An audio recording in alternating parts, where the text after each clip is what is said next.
nothing you cannot do. There is no mountain you cannot move. If he has said it, then you will do it. 'Cause you have a track record of keeping your word. You're not about to stop doing it now.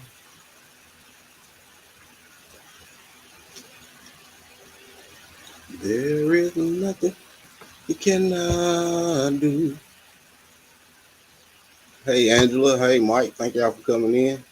How y'all doing today? Hope y'all had a pretty good week.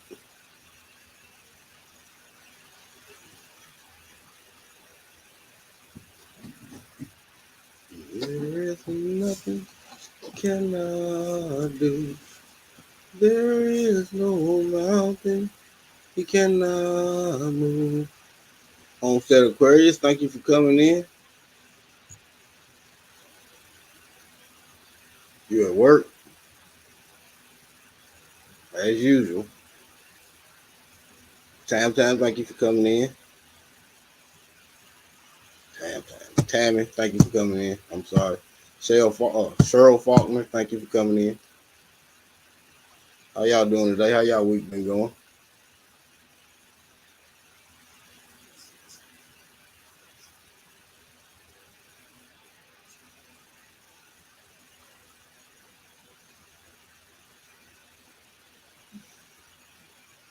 Rope Farmer, what's up, my brother? Thank you for coming in. How you doing?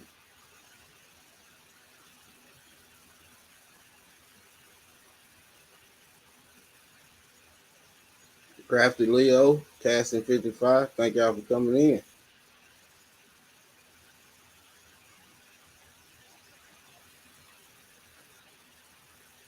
My brother Badass, thank you for stopping by. Nightbox, thank you for coming too. Chilling. How y'all weather down there? It's done dropped down to 41 here. It got up to almost 70 today.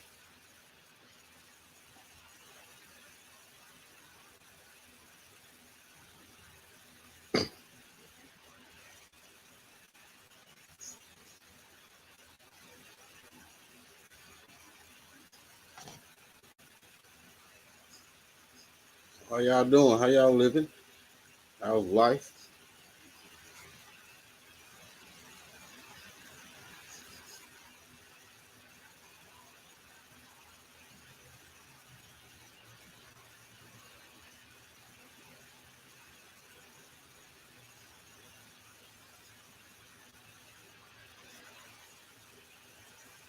Y'all can see finally topped that 1K mark. One step closer to getting monetized. That's a good thing. That's a blessing.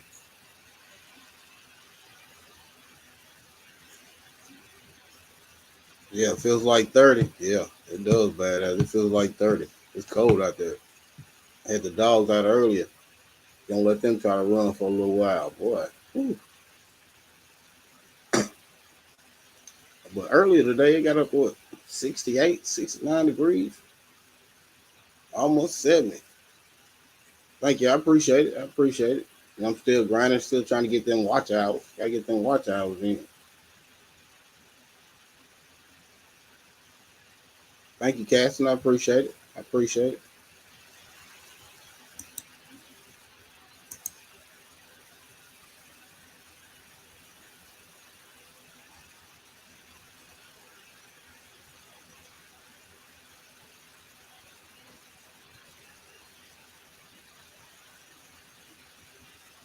Just bring it back in. Thank you, Craft. I appreciate it. Uh, y'all know this is a Get It Off Your Chest Thursday. I think I'll go first. This week I got a little bit lingering on me. Thank you, Crafty Lee. I appreciate it. I got a little bit of lingering on me. Today I had to take a vacation day. I don't think I told many people, but my mom's got she's got lung cancer and she had to go for treatments. So I had to take her to do that. I mean, you don't feel more helpless when you see somebody that you love battling something that you cannot help them with. I mean, that is the worst feeling in the world. I watched my cousin, my first cousin, pass away from lung cancer. Man, that's a terrible feeling, dude. Just see them struggling and going through something like that, it's rough. And she was 38 years old, and she never smoked a day in her life. So, I mean, it's crazy. I mean, she was the best of us. I tell anybody, she was the best of us. When I was growing up, I had a lot of cousins who were more like brothers and sisters because we all grew up so tight. You know, back then, grandmama kept everybody, and y'all was always together. Last year's journey, thanks for coming in. But yeah, she passed away when she was 38 years old. She went to college, so she was like 20 something to be a doctor. Never had kids or anything, man. She passed away at 38 years old from lung cancer. Never smoked a day in her life. And that's it's crazy how this world is these days. It's it's just sad. It's sad. Yeah, but that's what I wanted to get off my chest today. And I'm gonna drop the link. So if anybody else want to come up and get something off their chest, or just talk about their channel, or talk about what they got going on, that'll be fine too. Cause you know this is Get It Off Your Chest Thursday. Thank you, I appreciate it. But you know, my mom was a good person. She's strong. She's a fighter. She's done fought COVID off twice. You know, so she's a fighter. And plus, my mom, she's a character too. Where she's funny. She's funny. It was a pleasure spending the day with her. But we ran through a storm on the way back, and it was hailing, raining and hailing. You couldn't see nothing on the interstate. People doing 30 and 40. Tamika Davis, thank you for coming in.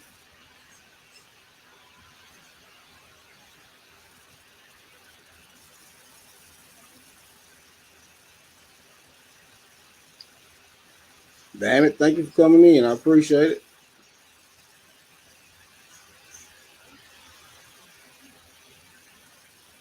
I appreciate it.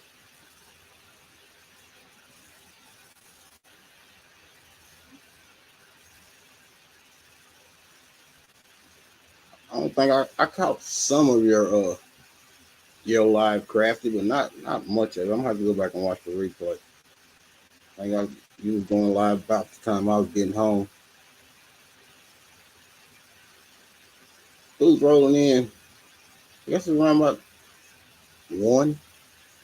Hello, Miss Patty. Thank you for coming in.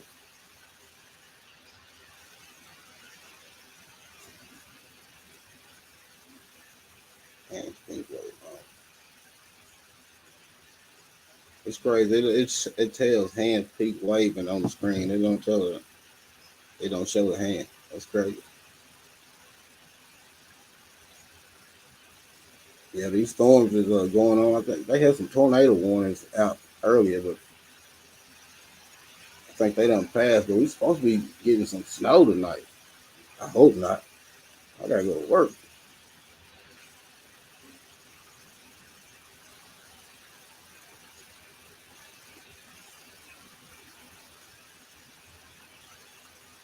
Oh yeah, you know I'm gonna stop in if I can catch you. If I see somebody live and I got time, I'm gonna stop in, try to support.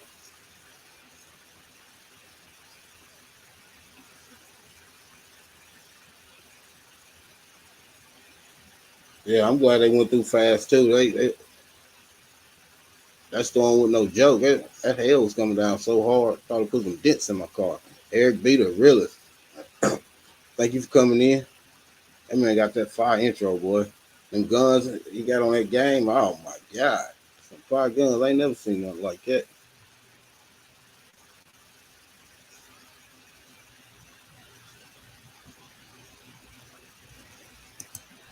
I don't think I ever seen you before. Thank you for coming in.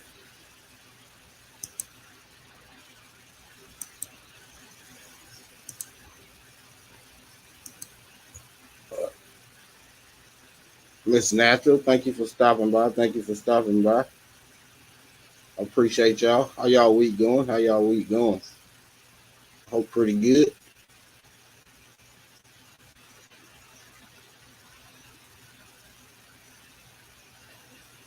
Need to mash the gas a little bit hard. You better be careful out there. Grand couple cooking series. Thank you for coming in. I appreciate the prayer you said for my mama today. I appreciate it. That was heartfelt. I really appreciate y'all.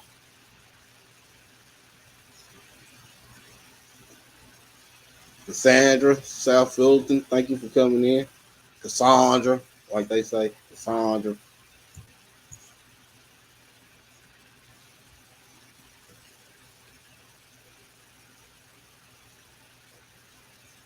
I helped your mom today. She had to drive her brother to the doctor in Columbia and she was hurting. Yeah, that's a blessing. She made it back safe, boy.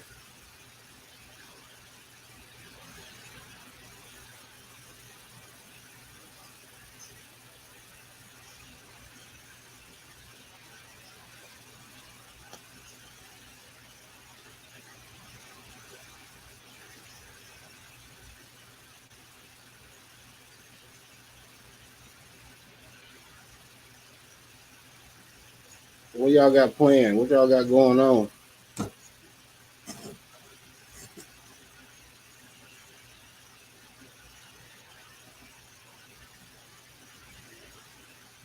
He was behind the slowest mirror on the planet. Yeah, there's a bunch of crazy drivers out here. Some of them fly, and the rest of them just drive all slow, all over the road. It's unreal.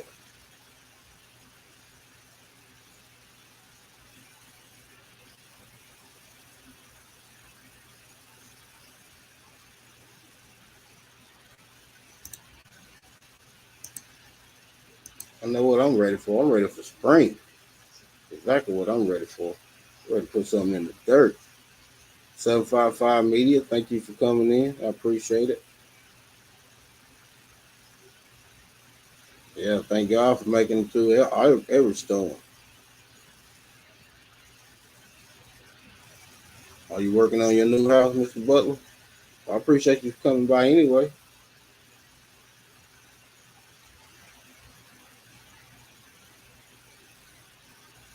Yeah, continue to cover us all. You know, when God is with us, there's nothing or no one that can stand against us. I believe that wholeheartedly.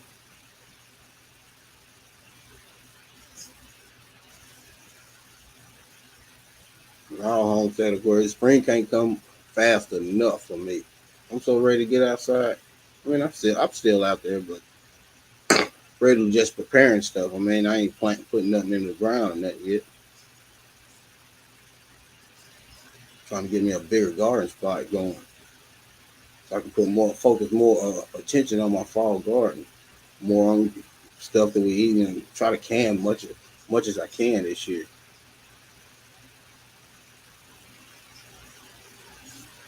You waiting on Aphis? Aphis ain't going up there as cold as it is.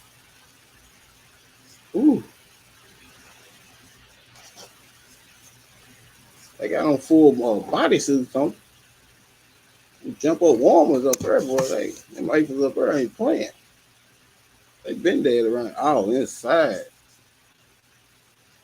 You say inside? No, you didn't say inside. Oh yeah, you did. You said inside. Coach Marymon, thank you for coming in.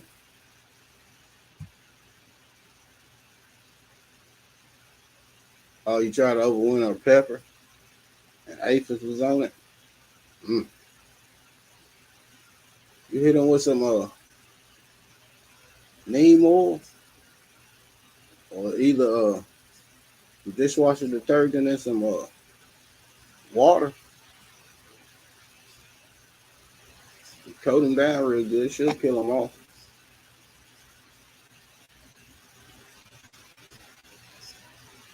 Especially when since it's in the house. I probably just go with the dishwasher detergent and water.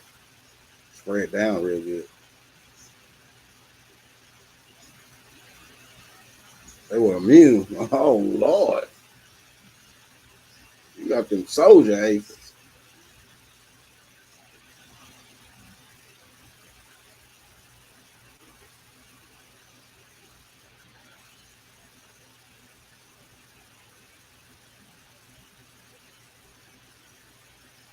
Andre Southgate, thank you for coming in.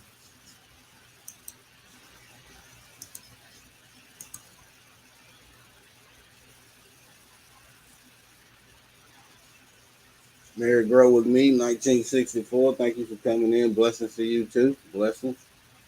This is Get It Off Your Chest Thursday. For anyone new to come in, it's where we come to on Thursdays to get stuff off our chest.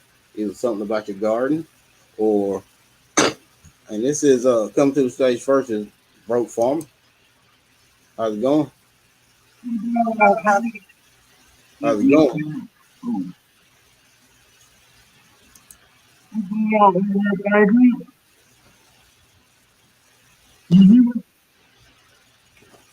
What you say? Can you hear me?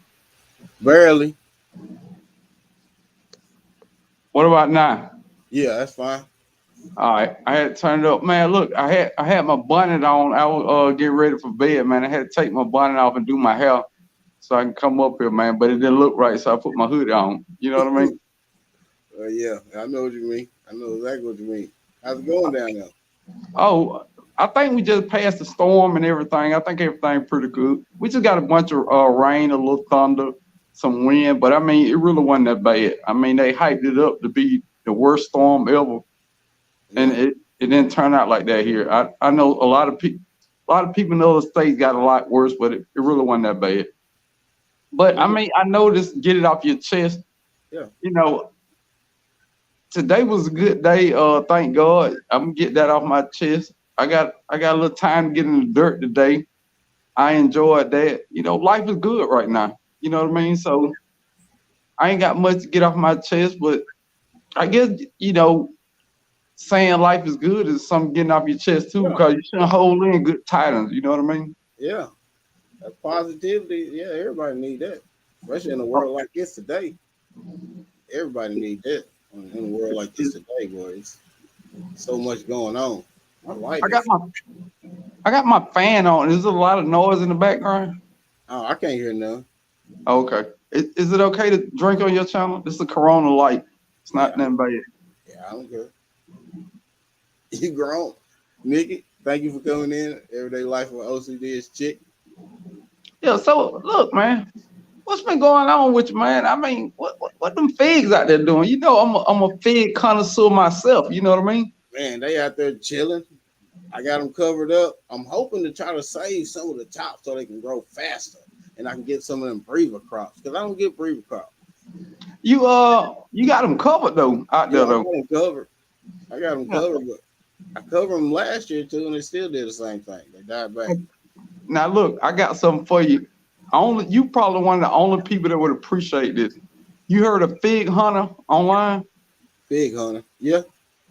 Yeah. I went and got I think it's called a honey something fig. Italian honey. It's another some kind of no, it's a sugar fig, something sugar fig. I don't know. But anyway, it's supposed to be really rare. And it was about that big, man. Oh my God. It was super expensive, but I was like, man, I gotta have this. I had never heard of it nowhere. If it get big enough, of course, you know, I'm sending you some cuts. You know how we do. Yeah. I appreciate it. You know, I know. What's up with the dirt? And congratulations on 1K. Big up. Man, thank you. I appreciate it. It went so fast. It was like that's how it is. At four something, and then like 2 days later, over 1,000, like twice, and then it dropped back down. Then it go back up. But look, it come. Look, subscriber come in waves. You got to ride in waves. Some months I get a lot of subscribers. Some months I don't. It's just what it is. I don't even sweat it. I just put out my videos. You like it, cool. If you don't like it, you know what I mean? Yeah. That's the thing. I used to worry about views and get subscribers. Then I was like, man, look. When I first made my first video, I made it just to document the stuff I was doing. So I won't have to write down, you know, when I planted this, you know, what date this was. So I said, I'm gonna make some video. Somebody watched it. So if you think back to that first video and how you didn't care about the views, you'd be all right. Yeah, I made 4 videos last year. That's it. And that was the first time I started making videos last year. I think I made 4, maybe 5. That's it. Oh, last year. I'm finna say you made a lot of videos this year. Well, I know I don't want 10. Well, 2001. I mean, 2001. Yeah. I'm finna say, man, I've been watching your video. What you talking about? Yeah. And I'm trying to figure out how I ran across your videos. I try to keep up with how I met everybody in this gardening community. I'll tell you exactly. I was in your live. Ah, that's what it was. I was in your live and you wrote my name down and you said you was gonna come check me out. And look, I check you out. Yep. Yep. So look, I ran across your name through Lead Farmer. Oh yeah. Now, and that's the cool thing how we meet each other online, man. A lot of folks, got a problem with, meeting people online and being cool with people online. Dude, it is what it is. You find some good people online, you find some bad people online. That's everywhere you go, man. Yeah. So it is what it is. Good people, good people. I mean, it don't matter where you meet them at. Good people, good people. Yeah. I mean, some people take this stuff way too serious, man. Look, life is good. If you woke up this morning, life good, man. Yeah. I mean, all that stressing about stuff you have no control over, that just ain't me, man. I go with the flow. I enjoy life. And that's what it is.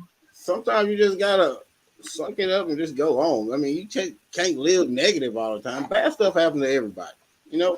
Bad stuff happens to everybody. You just got to learn how to let that stuff go. You can't let it affect you like that. Now, look. Oh, I did. Okay. Get it off your chest. Yeah. My garden suck right now. Mine too. Mine too. Dude, I feel like I need to say that to somebody. My garden just sucks. The whole growing season suck right now. Man, it's looking terrible out there, boy. You got anything left? No. No. Ain't nothing. Hey, I think I got 4 collard green plants left, and they on their last legs. I mean, on their last legs. I went ahead and pulled mine up. They look they were dead. I got some onions. left. Oh yeah, I got onions and garlic. Yeah. Onions and garlic. That's about all I got too. Everything else. And dude, some stuff just disintegrated. Like my broccoli plant, it just disappeared one day. I don't know what's that all about. I got a banana tree that just disintegrated into the ground, like something just sucked it up from the bottom. Yeah, I wrapped mine up and everything, and they still just No, I ain't wrapping that. I ain't nothing. If the banana tree, the only thing I probably should have protected, but all my other fruit trees that's in the ground, they're supposed to be, to this temperature, you know what I mean? To get their chill out or whatever. But my citrus and stuff, I put it in the greenhouse, they doing fine. So I'm just worried about one pomegranate making, and that's it. That pomegranate I planted at the beginning of spring last year, I put it in the ground. Make it, don't. Yeah, I got 2 in the ground. I think we all got a cut from Juicing with Jay. I got 2. No, I got a white pomegranate that I got from him, and then I took some cuts off a pomegranate tree I killed. So I got 2 in the ground, 1 white pomegranate in the pot in the greenhouse, and a red pomegranate in the house in the greenhouse. But look, I got more trees coming too. Where you done bought? Dude, I think I was over there at Stacy Hands in the Dirt live, and he was talking about Bottom Nursery in Georgia. Yeah. I was over. Yeah, I went right on and got her. Got me 1 Fuyu, got 1 Gyro persimmon. Both of them supposed to be non-astringent. I got 1 astringent persimmon out there. I'm gonna dig that up, put it in a pot and give it away or something. I got a Fuyu, but man, it didn't even leaf out last year. I checked it, it's still green, but it didn't leaf out at all. I bought it the year before in 2020. It grew pretty good, but this year it didn't leaf out. I mean, last year it didn't leaf out at all. Now, Odie, you know you my guy, so I don't like giving you bad news. But most of the trees take 2 years to die. So if you put it in the ground and it live and it leap out that year, then the next year it don't, it's probably dead or They gonna grew die. about 2 foot. They grew about 2 foot the first year. That second year, no leaf. Nothing. Nada. Do, do, do, do. I I'm appreciate just, you stopping by 755 Media. Thank you for coming in. dude, you know, I don't want to be the bearer of bad news, but I know it. I I had want. a I what? probably gonna end up buying another one anyway. So Yeah, I had a pink lady apple. That first year, man, she flat leaped out and got some buds and everything. I'm like, okay, okay. That next year, it just went downhill. Then I started doing some research on it.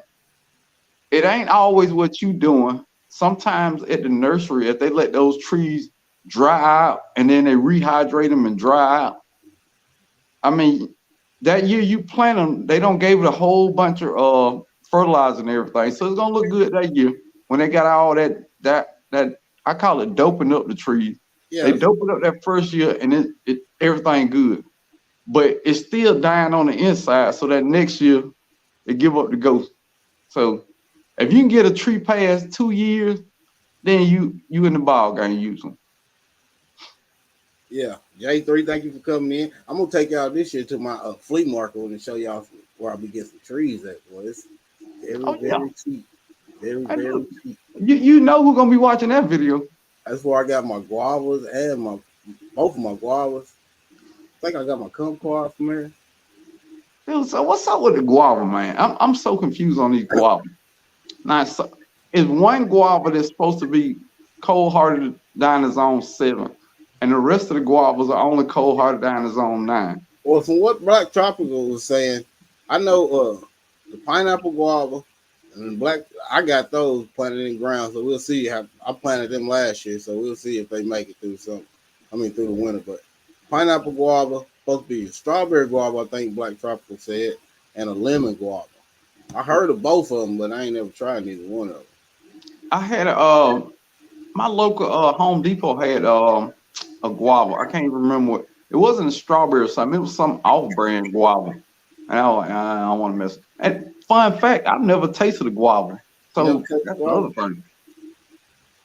Pink and white guavas, they're pretty good. What it tastes like, similar to what? The pink kind of like mild watermelon flavored. It's got the texture maybe like of an apple. I don't know. I don't know. It's I don't something know. with the white, but it don't taste like no pine strawberry. It's more like I don't know. I guess more of an apple taste like. I don't know. You starting to throw me off, man. I was thinking something different. I mean, it is something different, but I don't know. That. it is something different. I seen it and I was like, I ain't got one of those. I don't have one of them. I need to get Now that. you know me. I will get some trees now. Yeah. Oh, I still got a cherry tree coming too. I think it's a bean cherry to match up with my Stella cherry. That's what I'm looking for. I need to get me another chair. I got it off Ison. I think it was Ison Nursery. Yeah. And, I mean, you know me, man. I buy trees. I ain't studying it. I mean, if I see it and I want it, it's coming to the house. Oh yeah. Just don't tell my wife. My wife, she's like, you want it, get it. No, mine ain't like that. When it comes to figs, she don't want me buying no more figs. She said, you got 7,500 figs out there. You don't need no more figs. Man, but I don't think people don't understand about figs. Figs have so many varieties, and they all look so different, and they grow so different. You know what I mean? Yeah. Like Black Mission fig don't look nothing like a strawberry Verdun fig. You know what I'm saying? A strawberry Verdun fig, it ripened up and it's green on the outside. But fun fact, I tasted my first strawberry Verdun. I did a short, I don't know. Anyway. Yeah, I see. It's got a strawberry texture to it, really. I didn't think it would taste like strawberry. Yeah. That's kind of like that Ciella's. It's got a strawberry like uh raspberry like taste to it. Ooh. They pretty good. I like them. Dude, I know. They get freaking huge. But And man, then as far as flavor, Ciella's hands down. I got one. I planted one fig in the ground. It was a local fig that they propagated, and they said it had been outside, you know, in their neighborhood forever, and they started cutting and propagating. Well, I planted it in the ground to see what it make it. If that fig make it through, it had fig like that on it when I got it. Mhm. So if I can get that joker to grow in the ground, dude, it's on and pop. I'm gonna feed the whole neighborhood. I swear. Well, no, I say that. I say that. Again. I don't shake my fruit. So what up? What you got going on for the spring, man? You got all your seeds together? Yeah. I even got me a new little seed tray. Ooh. Let me show you. Hold on. Show and tell. Come on, oh, you know I want to see it. Show and tell.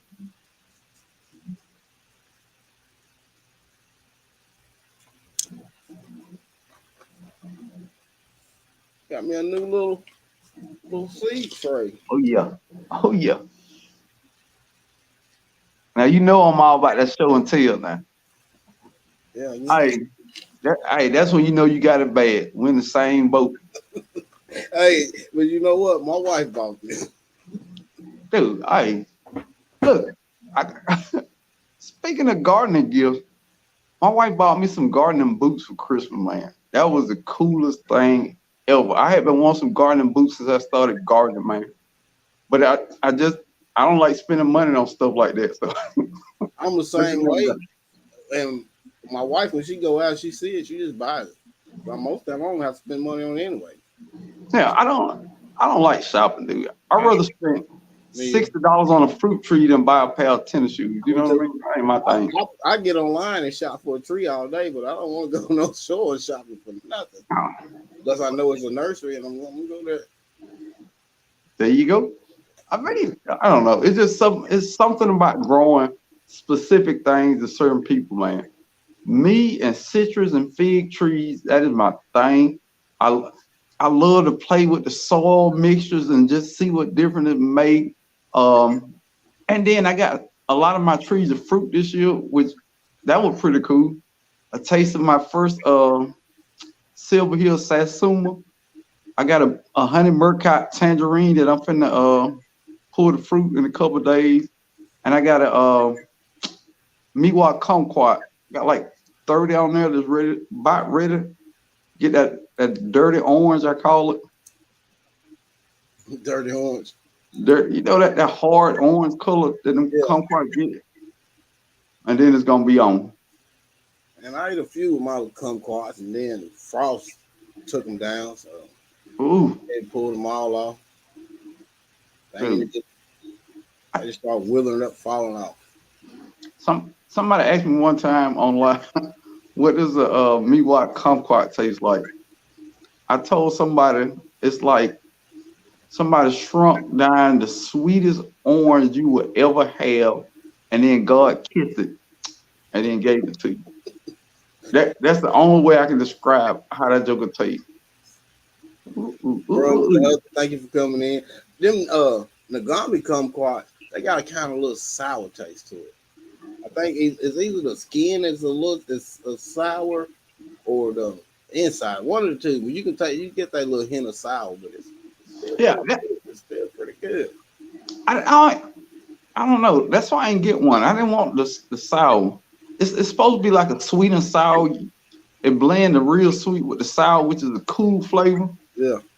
I don't know, dude. I'm caught up on a Miwok. I already killed one Miwok kumquat. Trying to listen to online talking about, it's cold harder down to 25 degrees. That's a lot. That's a lot.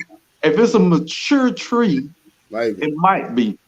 But dude, I just had them babies outside with no hoodie on or nothing, just thugging it out there. But Daddy, bring me some cover. Cold. Hey, they were looking sad out there. Hey, that's my problem. And I get stuff and I just want to push it. I want to put them in the ground so bad. I just can't help myself. And really, I ain't got no space to put them in here no more. So that's Yeah, why I got a little greenhouse out back. I just killed 3 satsumas like that. I had to put them in the ground. I just wanted to see could they make it. But at 16 degrees, they would not make it. So I mean, I still got one Arctic freeze satsuma to survive in the ground, so that ain't all bad. Yeah, I put that we grew a seed grown lemon. I waited till it was like 5 years old. Then I put it in the ground.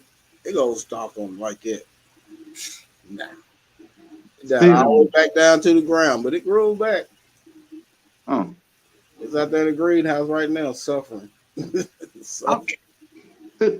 I got a couple of them that the base thick enough where I can try it, but I'm just gonna leave them in containers, man. The only thing I'm gonna try to put in the ground citrus wise is a Miho Satsuma and an Arctic freeze. Them the only 2 that's supposed to survive, really. Unless my Miwa kumquat get real big, no, I'm still gonna leave it in the pot. I give up on that, dude. I'm not killing no more kumquat. I ain't killing no more either. I'm probably gonna buy me a couple more citrus. I don't know where I'm gonna put them at during the winter. I gotta have a couple more. Man, don't worry about that. Oh, go ahead and get them, man. Don't let that stop you, man. Just get them. Just look. Do you remember what it feel like when you get the citrus tree you really like or the fig tree you really like? It's like a kid on Christmas, boy. That package come through the door. He's like, oh, what? Look. They don't understand. They don't understand. Dude, when I got that black Arkansas black apple, dude, I was looking at the one every day, waiting on the FedEx, man, every day. And it arrived. I immediately went out there and put it in the ground. Immediately. Do you hear me? Straight in the ground. I ain't planted Arkansas black last spring too. Ooh. Dude, I can't wait on that fruit. How big is yours? You close to fruit now? Nah, I say maybe next year. Yeah. Maybe 2024. Yeah, I got 2 years on mine. The only apple, and then it's hard to grow apples down here because it don't get cold enough. It really don't get enough chill out. Yeah. I might get a Dorset. I think I might get Dorset apples next year because I've had it in the ground over 2 years. So if it survived this one, I should get apples. I think I should get some off my Honeycrisp. My Golden Delicious, I had to cut it back a lot. It wasn't looking too hot. Dude, I got crazy things I do, man. I had a Honeycrisp apple that was probably 1.5 feet. I just put it in the ground. Look, I got a crab apple. I just put it in the ground, dude. I don't know. I just be out there and I be wanting to do stuff. You ever been in your garden playing with fruit trees? You ain't got nothing to do. Like, man, I can put this in the ground. I do it all the time. That's how that other fig tree end up in the ground. I was just outside one day. I was looking at the shelf. I was looking at the fruit tree, looking at the shelf, looking at the fruit tree. Let's put it in the ground, see what it do. And then, but the other thing is price. If I get something cheap, like those Satsuma trees I put in the ground, I got them for like $19 a piece. I'm like, I'll take a $20 risk on them. But them kumquats that cost $40 and $50, I'm not playing with them no more. No, sir. No, sir. That's why I brought that more blood orange in it. I think I paid about $50 for it. I'm like, yeah. I got one of them, man, about the same price. But hey, it looks so pretty though. It ain't got no damage. No damage over the I took damage, a lot of damage. I don't know. Mine don't got pretty thick at the base, so I don't know. What am I missing in the chat? I can't see the chat, Odin. You can't see the chat, guy. Homestead Aquarius says get some flying dragon. But the fruit don't taste good. No, and then they got them big thorns on it. I planted 2 of them in the ground, just trying to tear some deers and stuff from where I didn't want them at. Debbie Garnett, thank you for coming in. So how you flying dragon doing then? The deer ate half of one of them. Oh, they ain't doing too good. Dude, what the And they got thorns on them like that, man. And he still this monster right in half and just left it laying right there. He just bit it in half. Left. So I'm glad I finally put a fence up, but I think if a deer make enough effort, he can jump my little fence. But I don't know. I just want to make him work for it. Yeah. But That's so what I'm planning on doing. I'm gonna probably put a privacy fence up down both sides. look, I couldn't afford a private fence on my property. I think they wanted 15 grand or something like that. Just for the back, and I ain't know nothing but a half an acre, and just for the back, I think it was 400 something square foot, $5,800. Yep. Dude, I ain't got money like that. But if the great people on YouTube watch Mr. Odom and he give YouTube give us the opportunity for big money, we would appreciate it. It sure would. It'd be We nice. would appreciate it. Mr. Odom, I know this your live, but I want to ask you a question. Yes, sir. What is that one tree, it can be citrus, whatever, that you want that you can't find? That I want that I can't find. Or can't afford, can't get, whatever, can't have right now. Man, it's a lot of stuff I would like to grow, but I know I can't because of my zone. That But what? Barbados cherry. I want that one. I got one. Yeah, but I can't have it. You can have it. I can have it if I bring it in the house. I don't want no more stuff I gotta bring in the house. Look, mine in the greenhouse. It don't drop all the leaves and it's turned brown. Maybe it'll make it, maybe it don't. But that's one of the fastest growing trees, and that fruit is delicious, man. Oh my god! I heard it was, but I ain't. Oh my god! That's one of the best things. Cherry. What? Now I'm gonna tell you now. When I bought that Arkansas black apple, it's a black apple that grows in the Himalayas that only grow in that climate. The apples go for, I think it's $10 a piece. Ooh. And you can't buy that tree nowhere. But no, you can't even get the seeds for that tree nowhere. Somebody know what I'm talking about, but it's a black apple that only grows in the Himalayas, or it's a purple apple or something like that. That's the tree I want. Well, with the Hudson says she wants a banana. I got about 5 varieties. If they make it through the winter, just holler at me. I give you one. Yeah, go for it. I mean, mine. That Arkansas black too. Another reason why I end up getting that was because it's very disease resistant. Yeah. Feed it rough. Don't have to worry about that. Struggles. And the chill hours are really low. Yeah. I mean, where you live at, I mean, you don't have a problem with chill hours, but it's hard to grow apple trees where I live at. So I had to try a couple of different varieties. I know the Honeycrisp is supposed to be able to make it, but so I got a Honeycrisp or Dorset, and I hope the Arkansas black will make it. I mean, I don't know.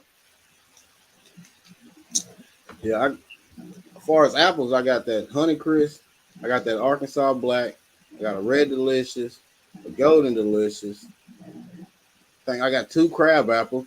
One of them, deer ate half of that down too. Yeah. Dude, you got more apple trees than I do.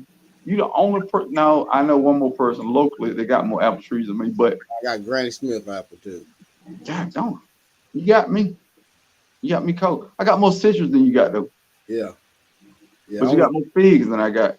I got 2 Myers lemon, that Moore's blood orange, and kumquat,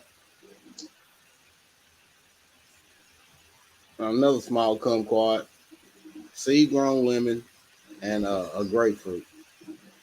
I don't know if we got enough time in the live for me to go through all of them. I know you got a lot. I be watching yours. You got a lot.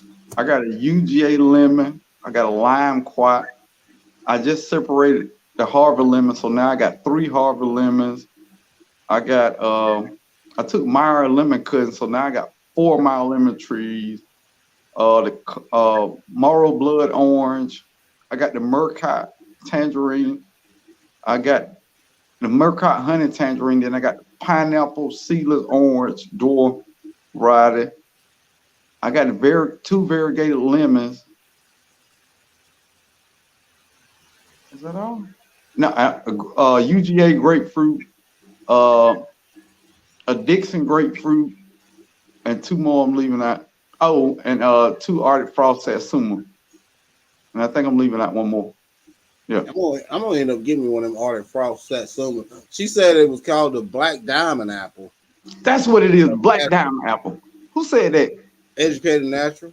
Yes, the Black Diamond Apple. Oh my God. That is the goddamn unicorn of fruit trees. She asked me where I live. She said she coming with an empty container. I tell her older she gonna leave with an empty container. Unicorn Lady Tech, thank you for coming in. Oh, yeah, dude, I don't know. That's my thing, man. It make me happy. Me too. And I work hard. I pay my bills. I take care of my family. So if that would make me happy, and you know, you got all these other things going on in the world, you need something that just you and it make you happy. You know what I'm saying? And a good stress reliever, especially when you had a bad day, especially at work or whatever. Get out there in your garden, fiddling around, man, you feel better in 5 minutes. Look, I did so much work in the garden, they don't make no sense, man. I don't know. I was out from work. I got bored. And if I get bored, dude, I will build a house to kill the boredom. You know what I mean? Yeah. So I got that work in today, and I feel good. Yeah, I didn't get to do no work in the garden today. I need to. I need to. I give me a bigger spot. Make me a bigger row to grow my annuals in. Oh my God. You gonna expand your in-ground beds? Yeah. Yeah. I'm gonna put up another in-ground bed. Actually. I put a bed up for my fall garden, so I probably should turn that into my annual garden and I'm putting another line, a long roll out. Probably add some more stuff. I'm gonna try to can as much as I can this year. Twice as much as we usually can. Save as much as I usually can. Especially on my annual garden. I won't do 10 times better on that. Because most of the time I don't focus on it. I just throw it out there. Forget about it. Might water it and hit it with some super juice maybe once or twice a month. That's it. And then I haven't got to the point where I grew enough to can. I'm to the point where I grow enough to freeze. And it's a difference, you know what I mean? Yeah. Like collard greens, I got, I don't know, 5 or 6 bags in the freezer of the gallons. But dude, I got to have a huge harvest for me to start canning stuff. And I'm scared of canning. I'll probably put a freeze dry on layaway first before I start canning. It's too much. You know, you can't tell me that how I'm preserving my food if I do it wrong. It can give me botulism. Dude, yeah. I don't want to do that. I know. I'm gonna put a freeze dry on layaway in 6 years. I'm gonna pay it off and I'm gonna use it. Yeah, I don't mess with the canning either. My wife do that. I mean, I help her if she asks me, but she does that. So I don't know. We do it outside now. So we got some propane burners. Yeah, outside is a little bit more safe, and plus it's cooler in the summertime to do it outside. Yeah, we got some hail down here growing with the hustle. Got the what? Some hail. We got hail down here. We got hail. I don't know. It was a bunch of rain, and then that rain was supposed to turn it cold for the weekend, and then after that, dude, it's smooth sailing. It's 70 degrees every day. Lows of 50. You know what I mean? I ain't even watched that 7-day forecast. Dude, I even went to something called a 30-day forecast. I don't know how accurate that is. But I be wanting to know, man. I be wanting to know because I be wanting to take my trees out the greenhouse and just leave them out for a long period of time. So they take the temperatures from the last 5 years and then the weather patterns through this year, and they give you estimation what they think the weather's gonna be in 30 days. Super cool. Super cool. I don't know how accurate it is, but you know. Hey, Mr. T with the T. Thank you for coming in. I appreciate you. I got my garden and push more. I got my garden and a push more. I use that push more when I'm upset. It helps. Oh, that grass therapy. That Yeah. grass, that smell of that grass. Hey, that's a nice smell. And hey, Yeah. Miss T with the T. Hey, yeah, Miss yeah. T, Thank you for coming in. Miss T, is your husband named Mr. T? Is that a crazy question? Oh, is that a crazy question? Yeah, she ain't married. Oh, okay. I thought that she was Mr. T and they got married and she became Miss T. I don't know. Mr. T with the T? Mr. No, T with the T. that's not his first name. Okay. So look, I've been on here for a while, man. I gotta lay down and put my bonnet back on and you know, put my face what's that stuff they call Oh, that cream on your face. yeah, put some cream on my face and lay it back down. Get But your look, feet rest. yeah, look, I'm gonna be in the chat for a few more minutes. I go to bed at 10 o'clock, so I got 10 more minutes to hang out. I appreciate you having me on your chat, man. Man, I appreciate you. I appreciate everything you did for me, man. I appreciate you. Dog, appreciate you, man. I Great person enjoy right your there, night. y'all. Great person. Thank you, man. Thank you. Next coming to the stage will be J3. What's good, bro? Hey, bro, how you doing? Bro, why you go running, man? How's life? I tried to get up in here to catch him too, but I don't know if you can hear it or not, but it's having a big old bunch of thunder and lightning and all this other mess going on out here. Oh, y'all got it going through y'all way now. Well, Yeah. like I said, we got some. It only lasted like an hour though. It hit mainly when I was on my way back from with my mama on the interstate. And man, it got bad. It was down to 40 miles per hour. It was hailing real hard, raining like crazy. Oh Lord. It was bad. I started to go out and check on the dogs and stuff, the puppies, but she was raining and making too much noise and all that stuff. I said they have to survive. I got them from under the barn, and I put them inside the barn. And I don't know what they're doing out there. It's pitch black out there, so I catch them in the morning. Mm-hmm. What you got going on over there? Rain. Rain? You got anything interested you interested you was thinking about planting this spring? Uh, hey, like I told you before, I got a whole bunch of Baby brown, citrus everything and coming in. uh, That figs up there growing. the figs are over in the back. Is that what I'm seeing? You see Asian pear, Fuyu persimmon. That's all right there. Them big sticks and everything. Yeah. When we had the freezer, when them brought them, I clipped them and brought them in, and right here, the pears, they're starting to bloom. They got green coming on them already, and right behind them, that's the figs. They got leaves on the figs. That's how mine usually start off when I try to take them cuttings, but they don't never work out when I try to take them hardwood cuttings. Hey, this is my first really.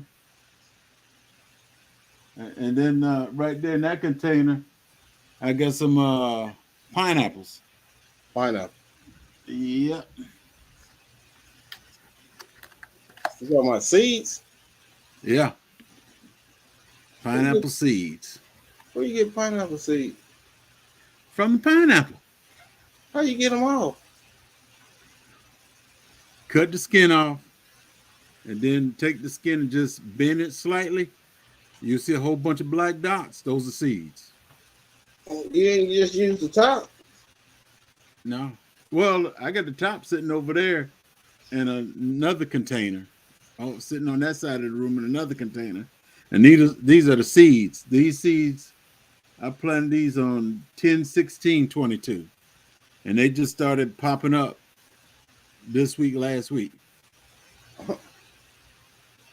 But I got about 20 something seeds in here, and only 3 of them actually doing something.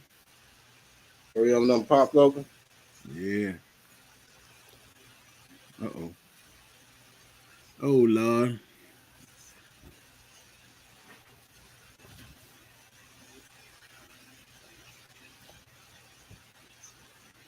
I done spilled some water on my computer. Hopefully it don't mess up nothing. Let me close them back up and put it back there before I mess up my computer.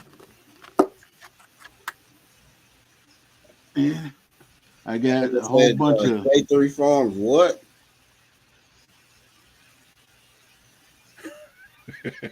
what you mean farm what? I don't know. I guess you're talking about them seeds. And She said she got to try that. There you go. that's right. That right there's Yeah, she plucks the seeds out of pineapple using toothpicks. I didn't even know yeah, pineapple you can. grow like that. Yeah. Well, I ain't really see no seeds anyway. I just eat them. These right here, the Ponderosa lemons. Yeah, them lemons, they grow fast. Thank you for coming in. I appreciate you. I got a whole bunch of stuff up in here. The wife would be glad when I get it up out of here. Yeah. Toy Brain Gang. What's good, bro? Uh-oh. Mr. Trouble, how you doing? No, that ain't him. That's another trouble right there. You know, everybody, it's Get It Off Your Chest Thursday. If anybody got anything they want to get off their chest, or they just want to come up here and say what's going on their channel or anything like that, there's the link. Come on up. Most of my fruit trees outside, everything looking bad. They look bad. Yeah. But I hope they get a comeback. Do you spray your trees? No, I don't spray nothing. I stopped using. The only thing I do to my fruit, my vegetables, everything, chicken and goat poop. That's it. And I do pretty good with that. You don't what all kind of fruit trees you got? As far as apples and pears and stuff like that. Now you're trying to make me name a whole bunch of stuff. Let me see. Oh, well, I do one better. Which ones is producing fruit right now? Well, hey. I mean, not right now, but you got fruit off of last year is what I mean. Well, let me put it this way. The Asian pear, they were so good. I think I got 6 of them, and I didn't get to eat one of them. Wow. Squirrels. Squirrels tore it up. Squirrels and raccoons going. The squirrels, they ate every bit of it. My plum trees, they didn't give me nothing. Only thing I got this year was blueberries, the pears, whole bunch of kumquats. How many kumquat trees you got? What kind? I can't even tell you what. My first ones I got, they didn't even have a name. Like real sweet, or I got one that's sweet. The inside is sweet, and the outside is it's not sweet. The inside makes the outside sweet. Then I got the other one where the skin is sweet and the inside is not. And I got 2 of them in the front yard, and I got 4 other ones in the backyard. In the front yard? You talking about you got them planted in the front yard, or they in pots? I put them in the ground. How big are they? Shoot, they was only about 2 feet when I put them in now, and they about 4 feet now. How long have they been in the ground? You put them in last spring? 1, 2, about 3 years. They made it. Yeah. Well, one thing, when we had that freeze and stuff March last year, that wiped everything out and everything came back. And then I had a bunch of kumquats on both trees. And when we had that little freeze a few weeks ago, it took everything out. Yeah, that freeze took a lot of stuff out. That's it. But now my blueberries, they come back every year. They come back They, with a they vengeance. gonna come back. They like that. They need that chill hours anyway for them to set fruit. Hands in the dirt. Thank you for coming in. I appreciate you. Blueberries, they come in with a vengeance. My I'm hoping mine. You know, I moved all of mine. All mine. I moved them out of the spot they was in, and I lined them all up in a row. So I'm hoping mine actually produced pretty good this year. It might be a couple years before they start producing like they were. But I was getting a lot. I was getting a lot of blueberries for the last couple of years. I've been getting a lot. But I got 16 blueberry plants, 11 different varieties. Food by Faith, Garden to Table. Thank you for coming in. I got on the other side of my house, I've got about I say about 25 feet. All last number of blueberries. And I don't even bother them. The only thing I do is throw straw down every now and then. I throw some coffee grounds out there and I leave it alone. They grow good for you? Oh yeah. I got 16-gallon containers I rescued from Lowe's last year. And I got them sitting up here. They're supposed to go back a little further, but ain't nothing been going right so far. But they all sitting in a pot, waiting to get in the ground. I got a lot from Lowe's too during the end of the season sales. They got them half price, but I get the best one from my local flea market. I mean, I get them. They already got berries all on them, big as crap, and I get them for like $10, $11.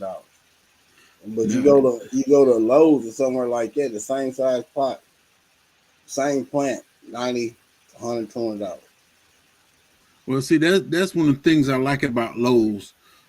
They put people where they shouldn't be. You got somebody that don't know nothing about the vegetables and fruits and all that stuff, and they turn a little brown. They say, "Oh, put in trash."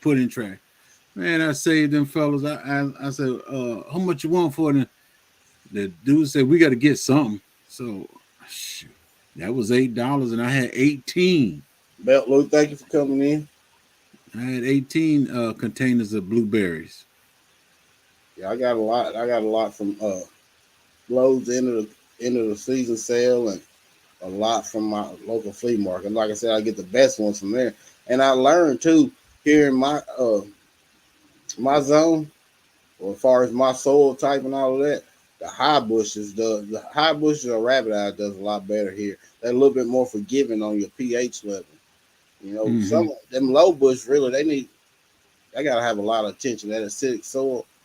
Most times if you don't get that soil right, then they don't produce good. You know, they leaves always turn yellow, stay yellow. You gotta keep using a bunch of iron. That's why I just take and cover that fella with the straw. Once I put all that straw, I don't even bother it no more. As far as watering it and all that stuff, I don't even do that. I put the straw down and I leave it alone. Yeah. Georgia, Tennessee, boy. Yeah. They high bushes and rabbit eyes is the best. Them low bushes, they don't really. I tried with some low bushes here. I don't know if it's just my garden or my soil or whatever, but they never did good at all. They didn't grow much. Oh man. Shit, all my bushes, I'm 6 feet. I think just about all mine be about 6, 7. No, they bigger than that. Beltlu said he got 6 blueberry bushes, 2 of which is 40 years old. Wild blueberries. Oh. It used to be a lot of wild pawpaws around here when I was a kid. But it's not anymore. You hardly ever see them anymore. You used to run into the woods and you'll see a lot of blackberries and raspberries, but not anymore. Yeah, you can go on my property out in the back and you can find blackberries all over the place. I had a burn barrel and I just left it alone because I wasn't burning it. Shoot, had blackberries growing up out of there. She said food by face that she tried a low bush and a lemonade, and it took 3 years to get a berry. My pink lemonades, they grow slow. Well, no, they don't really grow slow. The first couple of years, I didn't get nothing off of them. Last year, I got a few. This year, I'm suspecting to get something, a lot more than what I've been getting. Well, the ones that I Ron Russell saved, coming in, they were pink lemonade, and pink lemonade. yeah, I'm just waiting for them to go ahead and do something. I tell you what shocked me though, and I just bought these. You know how you go to Tractor Supply when they be having them beginning of spring sale, and they have them Mhm. little bags and stuff. Gooseberries, and I thought I had a red one and a green one. But come turn out, both of them was green. But I'm telling you, last year was the first year I had some of them, and you talking about the best tasting some berries. Oh my Hey, God, that is good. It takes them about 2.5, 3 years before they start producing. Once you buy them from there, but man, they are good. It kind of mix between a grape and some other type of berry. I can't really put a taste on it, but it's yeah. like a mix between a grape and some other type of berry. They good. Yeah, my wife, she was telling me something about that when I was going to go take care of the dogs and stuff, and she was telling me something about that, and because I left that nursery that Hands and Dirt was talking about. I left that up there. She said, "Well, you need to get some more of this and some more of that." I'm saying, "Nah, what you know about this?" But apparently she been looking and hearing something. Yeah, yeah, they gonna watch. Yeah. I just planted right before all this frost and stuff started happening. We planted a lot of bulbs, the flowers around all the trees and stuff. So it should look pretty good out there next year. Sure, I took it on. And said he had some gooseberries. He had the red ones, and it died. Mm. I thought Yeah. one of mine was I thought my smallest one was a red, and I thought the biggest one was a green. But turns out they both green. If you leave them on there long enough, though, they get overripe. I think they all turn red. So From being old. yeah, But I used to have a lot of flowers and all that stuff, and I told my wife, I said, I ain't doing the flower thing no more. Why? I said, because you can't eat from it. Stopped doing all the flowers. I said, if you can't eat from it, I don't even want that Luke it. said he ain't had any luck with gooseberries. To me, they grow. And, I ain't really do much to them. I put a little compost around them in the beginning of the season. Other than that, that's it. I ain't give them no extra treatment or nothing. I put a little compost around them. I think I put a little 10-10-10 around them too, because most of the stuff I grow in ground, like as far as my fruit trees, my berry bushes, and my fig trees, my bananas and stuff like that. Beginning of the spring, I add compost and I add 10-10-10 around it. Then I cover it back up with my wood chips and just let the rain or whatever wash it in. And it seems to give them a little boost. So since I've been doing it for the last couple of years, everything has really been taking off and growing pretty good. Last year, feel like it. last year was really the first year my figs actually started producing really good. 'Cause Hmm. my oldest one is at Olympian, and it's last year was his fourth year in the ground. I think that was the oldest one. It took it 4 years to actually start producing good. Last year, I might have got, the year before last, I might have got one or two off of it. That's it. But last year, it was so many you couldn't even eat them all. Yeah, I know that feeling. And all the rest Uh, of them is anywhere from 3 to 2 years till I just put in the ground last year. shit, I lost all my fig trees except for my original tree, and I got that right in front of my house in a big pot. That's the only one I haven't lost, and I done had that one. I say about 6 years. But every other fig I had, that fella gone. And Han said he Yeah. uses flowers to attract pollinators, but he grows them in a small pot. Yeah, we got my wife. She loves her flowers, so we got roses everywhere. We got cannas. We got a bunch of flowers. I don't forgot what them bulbs are we planted. like some tulips and some gladiolas, stuff like that, just to bring pollinators in and dress it up a little bit. I usually keep bees in my backyard anyway. I got let's see, one, two. I got 4 hives back there, but that frost took them out too. So when we get straight this year, I'm gonna go ahead and fill them hives back up. Oh, you got bees too? Oh yeah, man. That's it. Hey, goats, chicken, and bees, and right now a bunch of dogs too.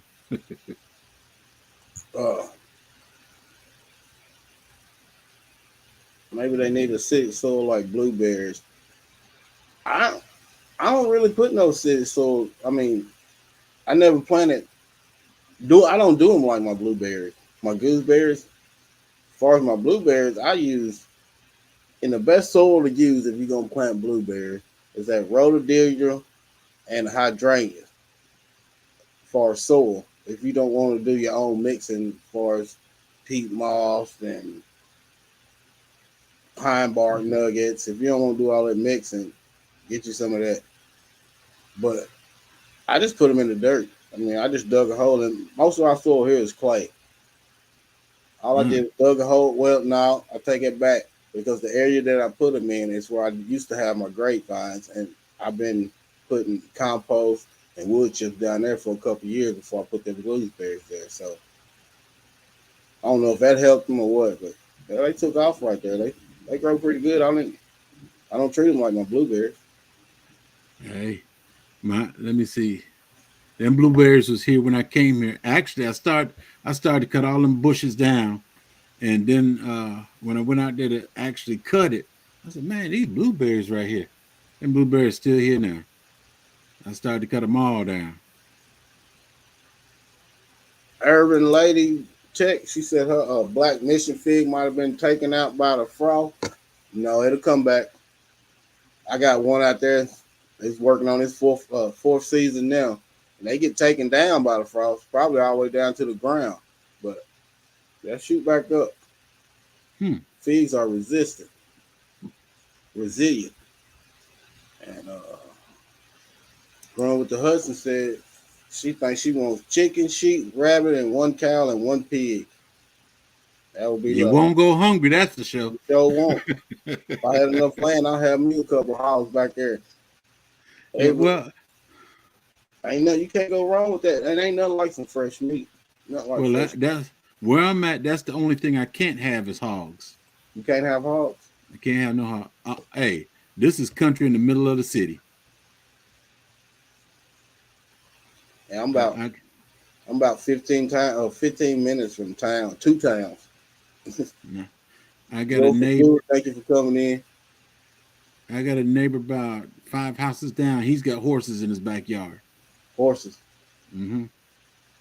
Well, he's got 3 horses, and that's basically it right here on the strip right here. I got goats and chickens and all that stuff. He got 3 horses, and that's about it on the strip. There's houses all the way around here. Yeah. This ain't African Dream, but this is country in the city. Oh yeah. African Dreamer said he from how you say it? Being country in another country. Being country in another country. In another country. Say country in Texas. Hey. Texas compared to Tennessee, Texas is a big city. Shoot. That take up most of the map.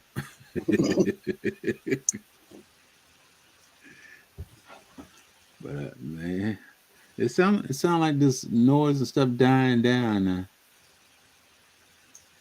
It's pitch black in the it's pitch dark in the back, and I was thinking about going to go check them dogs out, but I think they could just gonna have to wait till in the morning.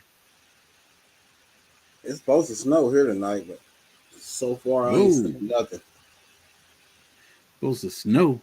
Yeah. I passed, bro. I passed. You know when Broke was up here and I told him it was 41 degrees? Actually, the temperature done went up now. It's 45 now. Ooh, hey. So maybe we ain't And, gonna get and no it's, snow. it's 62 and rainy here. That's about it. So she don't know anything about growing plants or fruit trees. So you know what you need to do? Go buy a little plant YouTube, and put it in your YouTube window. University. Anything you need to know, you can find it on YouTube. That's a And fact. I do advise everybody to put something in the dirt. The way these days is going, yeah, grow you some food. You better grow something that you like. Yeah. That's why what my He thing said at? most of your fruit won't grow here anyway. Where are you located? We had a tornado warning here. Oh, Food buffet. Oh, she says they had a tornado warning there in Georgia. yeah. I heard about it. Actually, I was napping in front of the computer when all this stuff took place. I woke up. I saw broke on here and everything, and that's when I heard it. Tornado watch and all that stuff. But hey, That's fact. There's many people willing to share. yeah. Oh, she in Jamaica. Yeah, But shoot, she should be. Jamaica got their own little thing. yeah, they got everything over there. Yeah, She you, said you most should stuff be. won't grow there. Hmm. Huh. I know they grow stuff that we wish we could grow. Yeah, one big old banana trees, big plantains. Shoot, I put my banana trees in the ground on this side of the house, and you can't even tell they're banana trees. They don't use any chemicals. They love their animals. I'm reading Yeah. somebody else's mail. I'm mad. Broke said he think that storm passed. Yeah, I'm still getting a little residual of it now. I hear the rain coming down hard. That's when I keep turning my head to the side. I got a window right here. I just keep looking and stuff. Yeah, it broke. So bananas, mangoes, guavas should grow good in Jamaica, and that's fact. They should grow very good there. Yeah. Mike, so anything above zero, us good.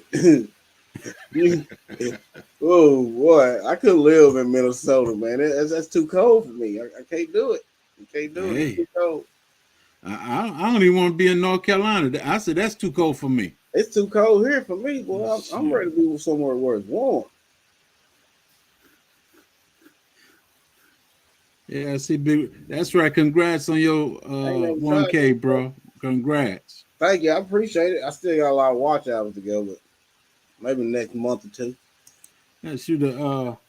I just I got up there, look at YouTube and said, my email. Congratulations, you got 500 subscribers, and I said, okay. Well, Kept actually, going. mine went so fast, it was unreal. Like I said, one day I was at 490 something. Then it kept shooting up to 5 something. Then it knocked me back down to 4 something. Then it shot up to 9 something. And it stayed there for a while, for a day. Then it started going down. Then it shot up to over 1,000. Then it went down. And Mm-hmm. it shot up over 1,000 for like 3 times. Then it went down. And I was like, whew. It I finally know the stuck. feeling. It finally I, stuck. I was watching Sister Unbiased, and she was saying, I just shouted you out, bro. I told everybody to go subscribe to you now. And I picked up my phone. Zzz. I was, oh, thank you very much. Thank you very much. Big Rooster, thank you for coming in. I didn't see you when you came in. Big Roo. How's life down there in Cali? I appreciate Food by Faith and Cheryl Faulkner. I appreciate y'all. I'm looking more further south, maybe South Alabama, Maybe South Alabama. Texas. I thought you was gonna keep it in Georgia, but hey, gotta do what you gotta do, bro. Boy, that Do cold what you make gotta you do. change your mind, boy. The Hey, cold make you change, especially when you get older. When you're young, you can handle a little bit more. But once you get older, you get in the garden, you want to grow some exotic fruit trees. Like, man, I gotta get up out of here, man. I want to shoot. get up out of here. Yeah, he said they got a Well, break in the Julie said rain. she wish somebody would shout her out. Who that? She She All wish right, somebody joyful would shout her Julie. out. Down with my. This is oh Lord in me. This is my book right here. I write everything down.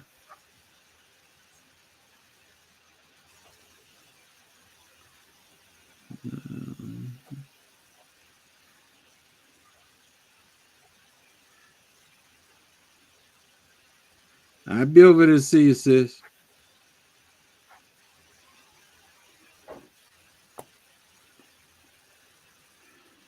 Get the fruit trees, the vegetable.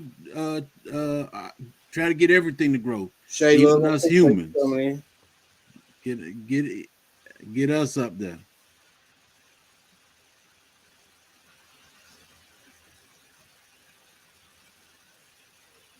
Did you check out Mississippi?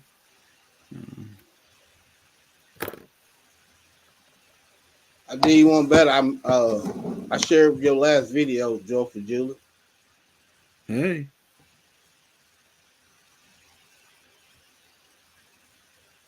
Yeah, I am too, Hands. I'm getting old. I want to be more words warm, so I can say outside more.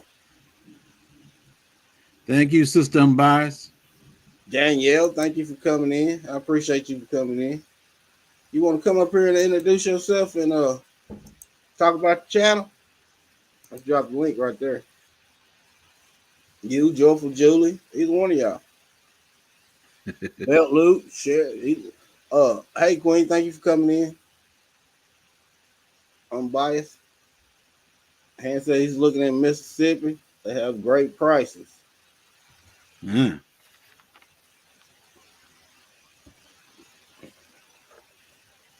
I like being in a warm place too, but I'm also scared of them hurricanes come through there, boy. I can't drink that much water. Yeah, I'm scared of Florida. Me too. I love the heat, but they got too Louisiana, much water.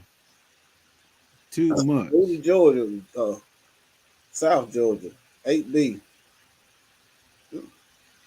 I can grow a lot of stuff in 8B. Oh yeah. I like 8B better than I like 8A. Oh, you at work? Belt Luke?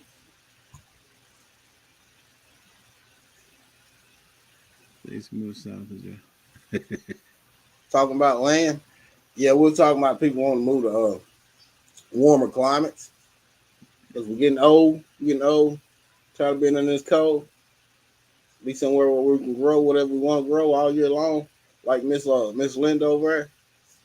Y'all see all them gorgeous vegetables and greens she got growing over there? The New Orleans gardener. Go ahead. I watch her videos and go outside and get disappointed. My feelings get hurt every single time. I'm thinking someone else. Next come to the stage is a Queen Unbiased. Thank you for coming up. There she goes, sis. How you doing? Hey y'all. I couldn't speak to everybody because I'm working, but Odom, I've been in your chat, King. I just haven't been saying nothing because your girl is over here trying to get this doggone basket together. Okay. Oh, okay. You've been in them bushes. Yes, I've been in the bushes. You know, I'll tell you like I told Miss T, so I'm gonna bite you in the ass if you don't say out the bush. But I just wanted to say congratulations again, Odom, for your 1K and J3GS forms. Hey, sis. Congratulations on your 500 plus. And we Thank still you. working on you. All because of you. Thank you. You're welcome.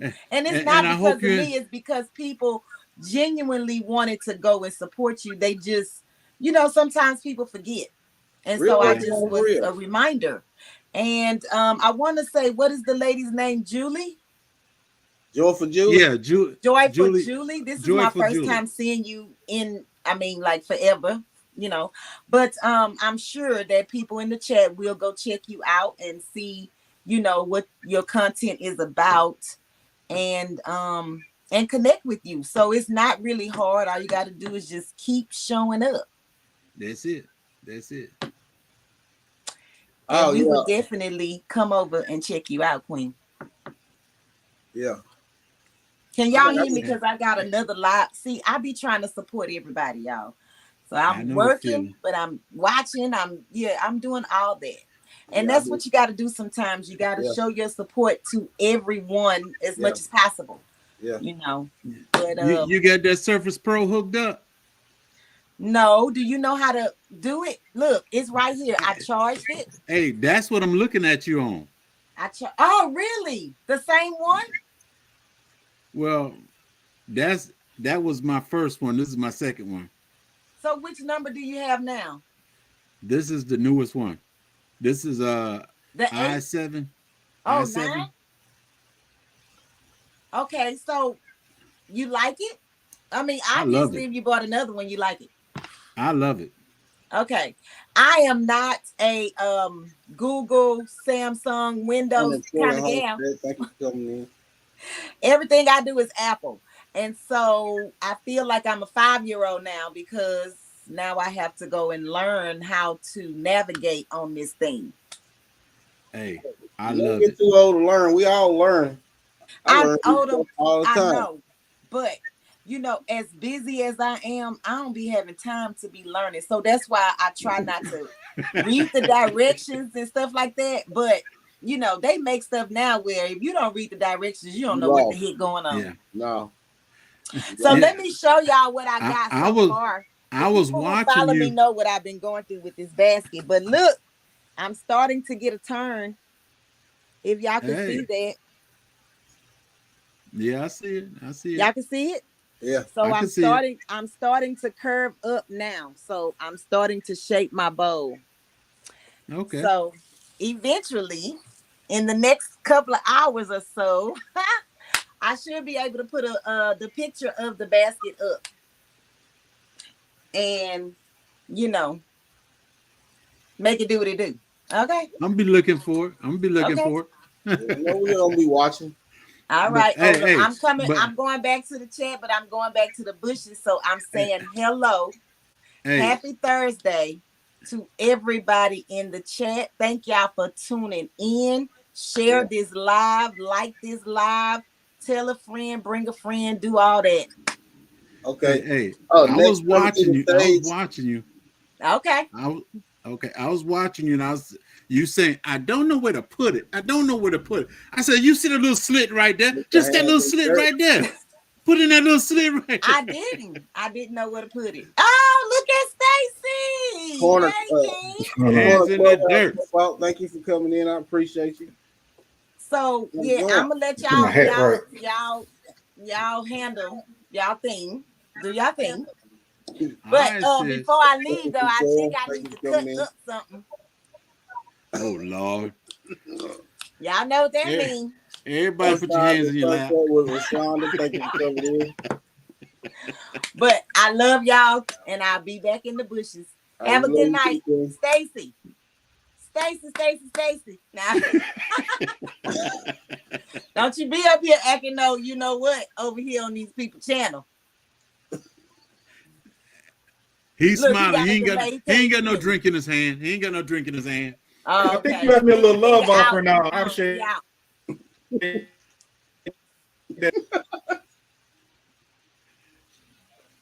All right, sis. I love you now. Yeah, why your stuff slowing What's down? What's going on, fellas? How's it going? Hey, Stacy. I'm good, man. How are you? J3. What's going on? I'm good. I just want this rain to stop.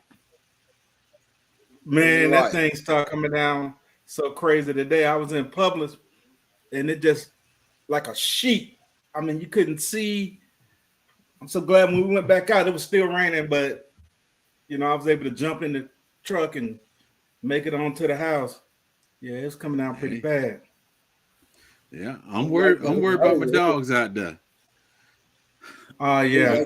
Over here, we was getting the hell with it too. No, we ain't getting no hail. We ain't getting no hail, thank God. But no, I ain't getting hail. Me and my grandson got the dogs from under the barn, and I opened the barn door, put them in, and I hope they ain't getting wet, really, because I got the door blocked open and everything.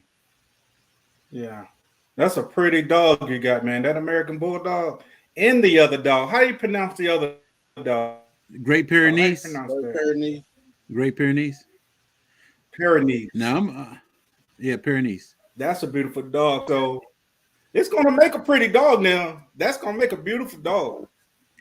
Okay, but just Passion or TN growing with the Hudson.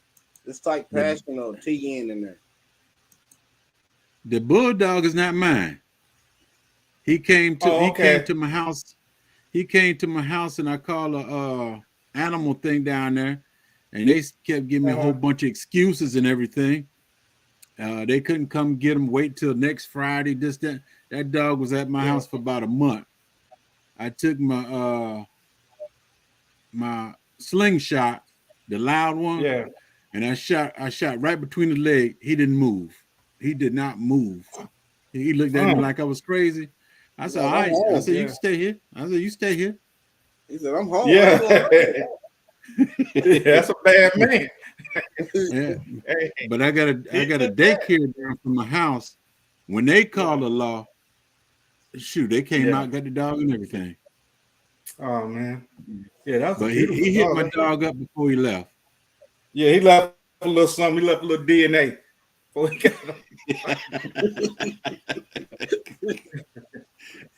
He said, you weren't gonna feed me, I'm gonna leave something with you. Okay. Because I was talking about getting rid of him, and then my wife, she was looking at the computer and she told me about the dogs. That is a such thing now. So American Pyrenees Bulldog, American Pit Pyrenees, and shoot, that's a good thing. I looked at it and everything. They said them fellas $300 to $400. I said, okay, I see if I can get rid of them the right way. I can imagine. Because both of them are good sized dogs. Because I looked the dog up. I looked up the appearance because I couldn't pronounce it. And I wanted to know what it looked like because it was up under the shit. It was up under the barn, so I couldn't really see the body. And so I went and looked it up. I was like, man, that's a big dog. Yeah, they get huge. Yeah. Big dog. And they got big thick fur on them. But you know, that's one of the things right there. That fur make them look big and everything, but when you shave them down, there ain't nothing there. Ain't nothing there. I had to shave the girl down because her rear paw got messed up last year. Shoot. She said, I'll be glad when I get my hair back. You there, Stacy? I think it might be froze. Yeah. Now to give him a taste for squirrel. So Mike said. Now don't no squirrels be in the back. Thank you for coming in. Don't no squirrels, buzzards, and nothing hang around them fellas. See you, Belt Luke. No, my dog will tear a squirrel head off, boy. You see it. She loves squirrels. No. Mine, I think they scared of the bark. Yeah. But I looked at some houses in South Georgia, man, and them taxes is still not what I want to pay. In South Georgia. Man, something went up so much, boy. I even look. Yeah, they proud of them houses down there. Yeah, I look down by Brunswick. You know, I look in the Brunswick area. I'm trying to get south where the heat at. Hey, I understand. I'm trying to go like Miss Linda, boy, all year round. Yeah. Well, I think I'm gonna stay here in Georgia, though. Man, I'm trying to. Yeah, I understand it, but I've lived all over, so but I am Georgia, born Georgia bred. But yeah, crossing the border, I ain't gonna. Yeah, that'll get my family somewhere to come. Mine ain't coming. Mine ain't coming. Hey. If I lived in town, they'll be over. I couldn't get rid of them. But since I moved 15 minutes out of town, they don't come. They ain't coming. They call me. Hey, man, I can barely. Yeah, my barely come out here. You know what I'm saying? And it's just like 15, 20-minute ride for most of them. They like, no, they ain't coming out this way too tough. Like, So, man, you live too far out. yeah. Once you come to town, it's the same distance for me. What you mean? Miss Linda, look. My son is Miss Linda. My son is 30 minutes away. How we be watching your videos and then we go outside and our guard just dead. Y'all hang on for 1 second. Ain't nothing out there. Them beautiful greens she got over there. Woo. Hey, we're gonna have to do like Miss Linda though. She go out every morning and she talk to her garden. Yeah. She talk to her garden every morning. Now y'all know y'all better produce today. Now I gotta have some lunch. I go out there and talk to mine too. He might even sing a sweet lullaby. My citrus trees, they like country music, so I sing country to them. Well, I tell you what, everything that's in this house, I talk to them. I guess because I'm surrounded by them, I talk to them. But other than that, the ones outside, y'all better do what you do for y'all get cut down. I threaten them fellas. I'm trying to tell you, but hey, I want some apples. I don't get no apples. Hey, you can burn. That's why I'm thinking about that pineapple pear. I had I rescued one from Walmart about 3 years ago. I mean, they ain't paying them $5 for it. They look terrible when I bought it. And it's 3 years later, I still ain't got the first pear off of it. It's growing like crazy now, but I ain't got the first pear off of it. It may need another pear tree. You got another pear tree, apple tree? Oh, yeah, I got 4 pear trees. I got that Kefir, that pineapple pear, a moon glow or Mongolian, however you want to say it. And then I got that bark. Moon glow. Yeah, I got one of those. Yeah, I got a moon glow. Yeah, I'm trying to downsize, man. Something smaller, one level. Yeah, because there ain't nobody but me and Pooh. So I'm trying to downsize one level. And I've been looking, I've seen a lot of nice properties around Montgomery, around that area, a little below it. So I'm kind of looking that way, man. Yeah. So I'm looking for some, I got to have some yard. Gotta have some yard. Gotta have some yard. And I don't really want to be like in the middle of nobody's neighborhood. I don't really, but if I am, I want a corner lot. So I've been looking, So I'm looking like that. I don't like it either, but that's how I am. I'm like right in the middle. I don't like it either. Yeah, I found a pretty one up here, but when I looked it up, it ended up being in North Alabama, above Birmingham. I'm talking about that thing, big old property. Got a lake on this side, got the full basement. I mean, it thing is perfect, man. Got the land, but it's in, it's above. I don't want to go north. I don't want to go north. Tell you want the heat. You want the heat. You won't get cold. I'm looking at oh man, this one is perfect, man. This thing is everything you need, man. It got everything. It's got the big old giant driveway because it's a big property. It's got the shed, the little metal driveway thing to the side for your boats and your RVs and whatnot. I'm like, oh, this guy. And there ain't no neighbor to your left, but it's some kind of building to your, it's a building to your left. It looked like, I don't know what it is, but it is a building, but ain't no houses. And I'm like, man, this is perfect. And I went to look it up on the map. I was like, man, this is north. I'm like, I might well move to Tennessee and freeze. I'm not. Yep. Hey, you might as well stay where you at. Stay where you at. I know I might well stay where I'm at, man. Hey, we was looking back last summer, try to find something on some more land. Yeah, but man, thing about it, I can sell my place and make twice as much as what I owe on it. But the thing is, right, people were buying stuff so fast. We we'll see a house today. Well, they buying them up. Tomorrow, by the time we want to go look at it, it's already gone. Somebody got a contract on it. Yeah, especially now. It was just like that. Wall Street buying them up, bro. That's who's buying them. They buying them up. Well, Houses and land. Houses and land. I mean, I was looking for land. They buying houses and land. The land wouldn't even stand on the market long at all. You know, a normal person may be looking for a house to get one house. Yeah, they got that money. They come in there cash, get 3 of them. Yeah. You know what I'm saying? Yeah. Boom, boom, boom. Buy them just like that. Because I'm seeing it as I'm watching these houses. I can see houses I looked at last week. All these houses for sale. I go back and look the next week. All of them got sold. I'm like, ain't nobody buying no daggone house.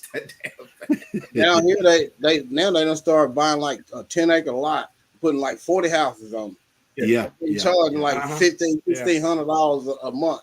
I mean, apartment complexes.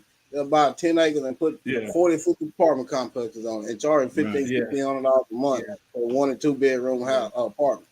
It's crazy. My brother was telling me about it, a little slot down here where we at, and it was a daycare down there, old daycare. Said no, they tore the daycare down. Mm-hmm. Yeah, they got about 6 houses out there now. Yeah, 6 houses. Yeah. You could barely fit 2 in there. Yeah, but they got 6 houses out there. Yeah. I said, dog. Yeah, when you can reach out your window and touch your neighbor house. Yeah, you know, y'all ain't close together. I live like that for I don't want to hear what they fussing about over there. I don't want to hear that man fussing. I don't hear that man fussing with his wife.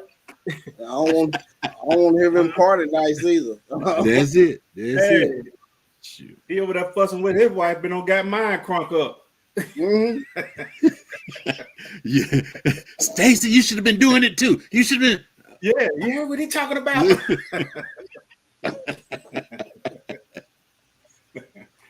Shoot. Man. But that's what I'm trying to in the next year or so. We're trying to get to do something, man. I want to downsize, and I'm taking all my trees with me except for 2. I don't blame. The big pear tree gonna stay, and the big I got some trees I don't have for maybe like 8 years or better. They're gonna stay, but that moon glow, that the other apple, and all the other peach trees in there, I'm digging holes, bro. Everything coming. That's what the realtor was asking us. She was like, "You plan on leaving your trees?" I said, "No, no, sir. No. They gonna pay extra for them. They come with me." I ain't leaving my trees. Now the muscadines, I'll leave those. But my fruit trees, now especially ones I just recently buried in the last maybe 3 years. We digging around that. We taking that thing out. We putting it in a big bucket. All of them in the back of the truck on the trailer going down the road, bro. That's it. But I'll leave one peach tree and one out pear tree. They the oldest ones, but everything. That's why I got so much stuff in containers, because I know that I want to. You know what I mean? So I'm not putting. You're anticipating. You're anticipating. Yeah, I'm anticipating. I'm dipping out, and I ain't gonna leave the folks with a bunch of holes in the backyard. You know what I'm saying? I ain't gonna get a load of dirt. You gonna fill them in for it. Yeah. I go get a load of topsoil for I get a truckload of topsoil for $35. You know what I'm saying? I go get a load of topsoil, fill in the hole, throw some seeds and some straw on it. Hey, man, we going on down the road, bro. That's it. Yeah.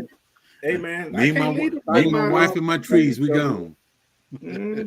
They come look and be like, ooh, they got nice. They come look at my house like, ooh, we got nice fruit trees. Ooh, that's a pretty greenhouse. Ooh, when they come back, that's packed up.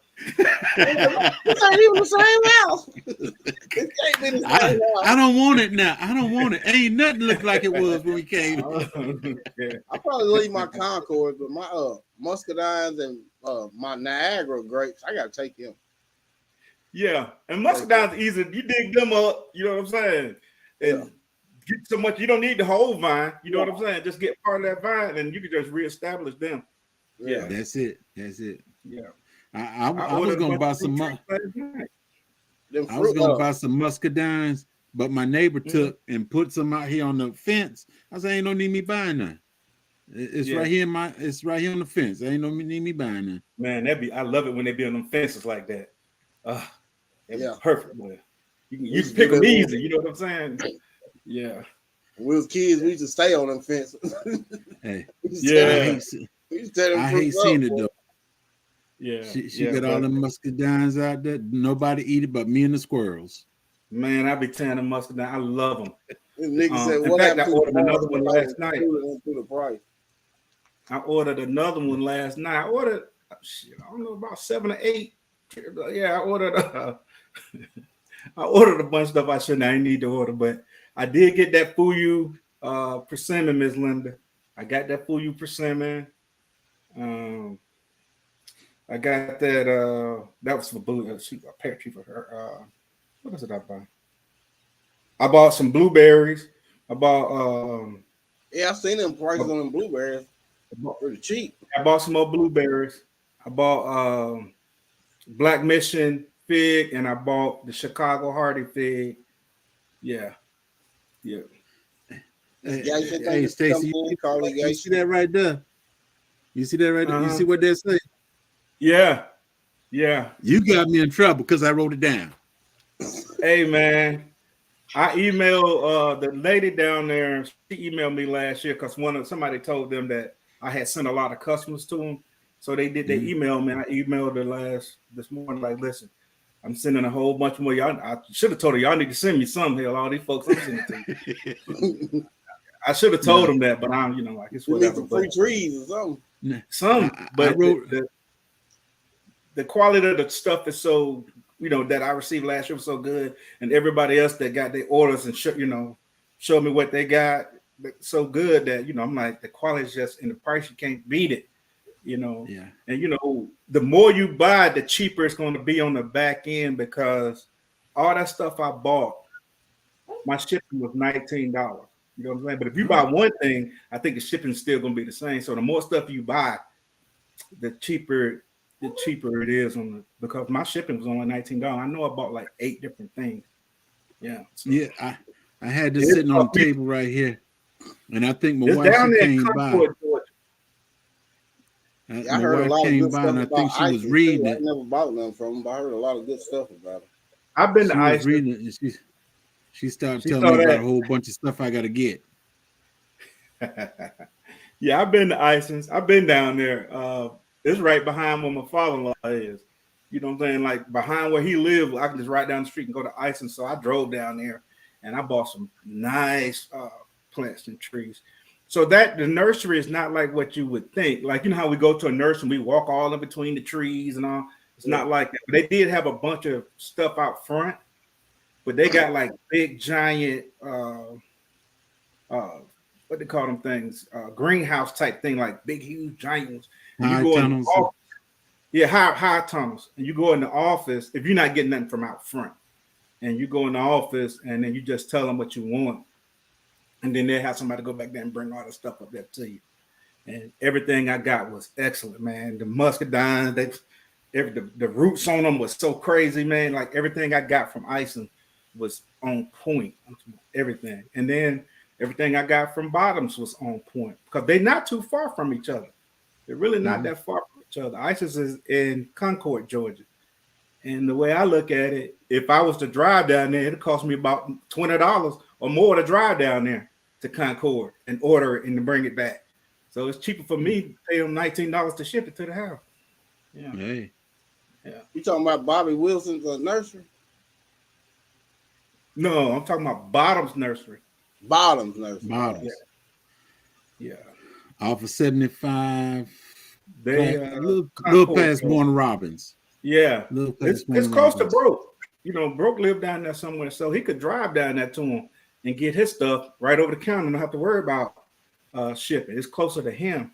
I think when I looked it up, for me, it was like an hour and 30. It's an hour and some change for me, like an hour and a half. You going to that Soul Expo in Savannah, Georgia? I want to go, but I don't know if I'm going to be able to make it, man, because the very next weekend we're going to Puerto Rico. So I don't know if I want to stretch it that thin, but I might still try to slide down there, man. I might. You say Mike? I might try. Mike's crazy. I'm hoping I'm hoping you show up anyway. I'm thinking about going that. I'm thinking about going that Thursday so I can do some of that fishing. Yeah, I got a partner down there with a big boat, man. He got a 38-foot center console. Went out with him in 2021. I think it was for my birthday. Went down there and we went out and we killed him. So I just got on him, man. Reach out to him. If I don't do it then, I'll do it another time, and hook it up. We go out on the boat again. We had a good time. We fished for 2 days. Fished one day, and then the next day we didn't go. The next day we went down this canal, like going down a creek off the ocean. You know what I mean? Like going all back in this creek. Oh no. And I was like, man, we ain't gonna get stuck. I was like, dude. So the whole time, I'm like, we ain't gonna get stuck back here in this big, you know what I'm saying? But they go back there so much, they know the tides and all that kind of stuff. Right. And let me tell you, I can't tell you how many times I got my line broke. I got deep sea rods too. So I use an 80-pound leader, you know what I'm saying, 40-pound and 40-pound test. And it was snapping it back there like it was string.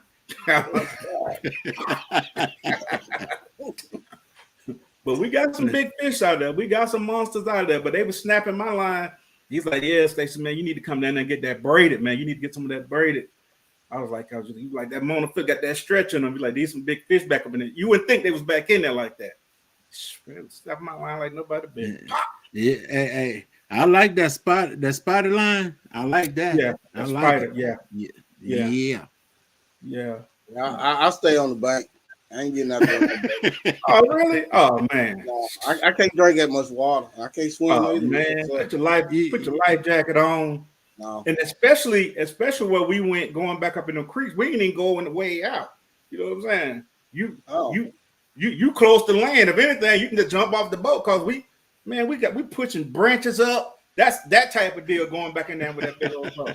Oh, okay.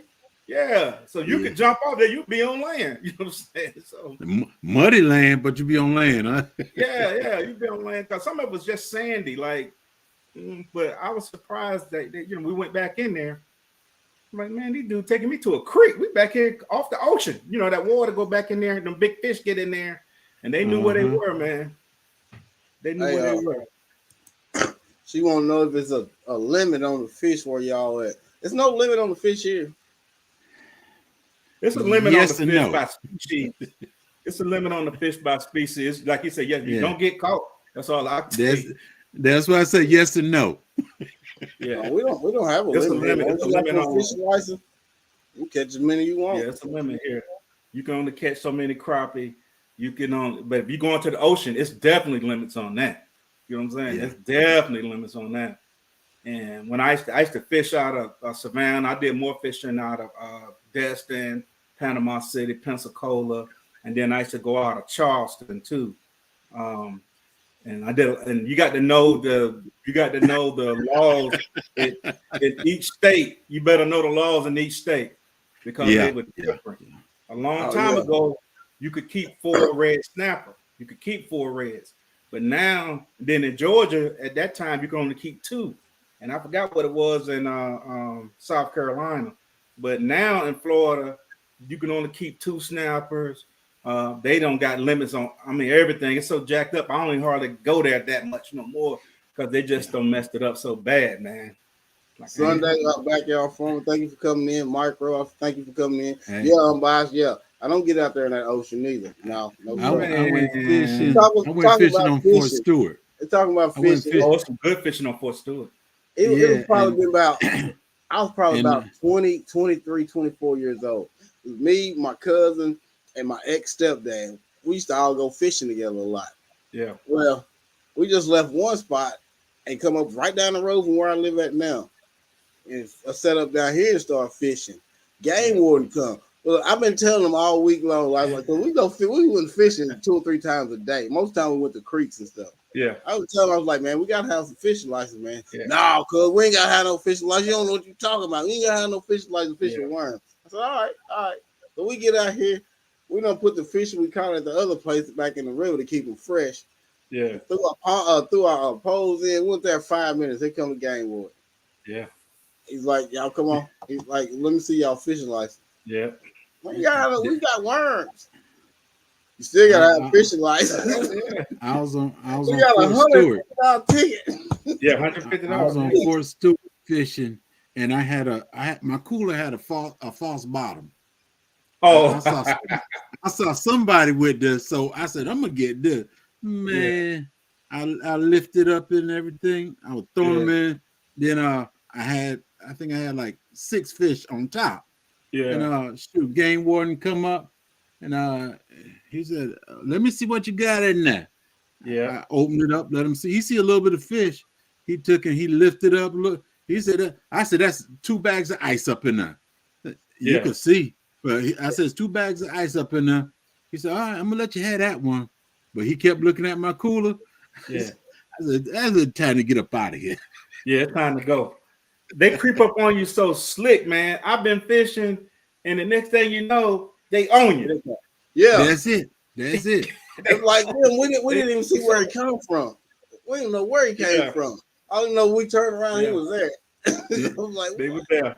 That's how they be. They got that big old pistol. That big old pistol sitting on the side. Yeah. I tell you what, I cussed my cousin out all the way back to town. Yeah. I went hunting on Fort Stewart. And you're not allowed to have a loaded gun in the car. Right. Man, I had my 30-30 and I had it sitting right there. And what I was doing, I was riding down the road looking for a good spot. But I said, if something come out, I'm gonna get it. Boom. Yeah. I stopped. I only stopped for like a second. Yeah. And old boy came walking up to me. He said, you wouldn't have a round in that gun, would you?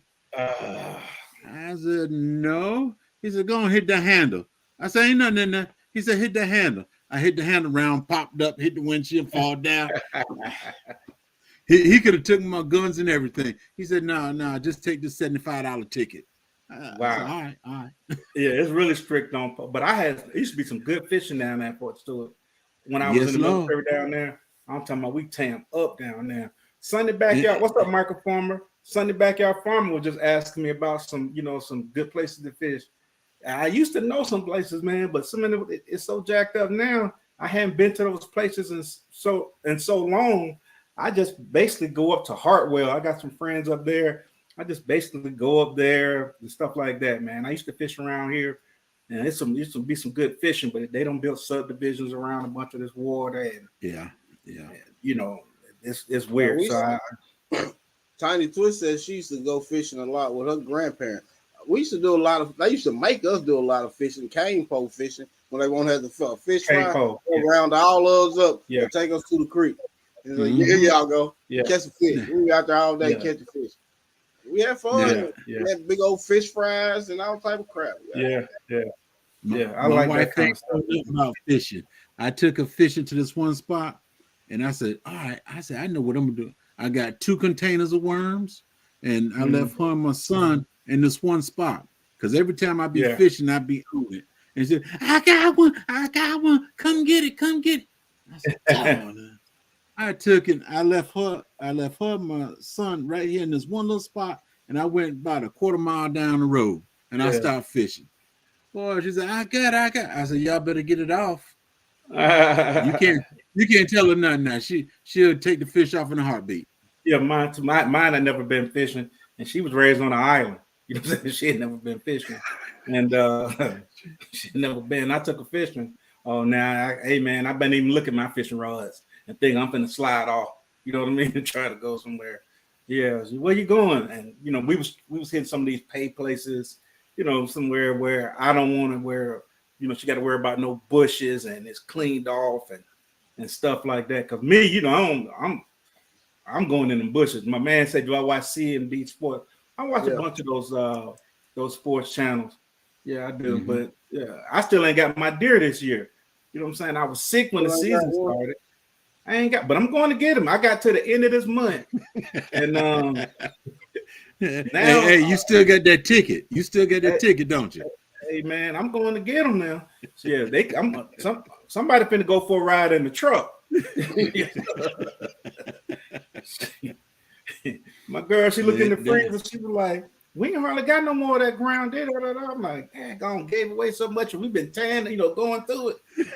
Man, I got to go put some meat in the freezer. Yeah, so I'm gonna get something before the end of this month. Yeah, I'm taking out my bow. I got one. She a trip, but I'm right there. She love blood, so I'm gonna take her on down through there. Yeah. See it, smell it, and make it, huh?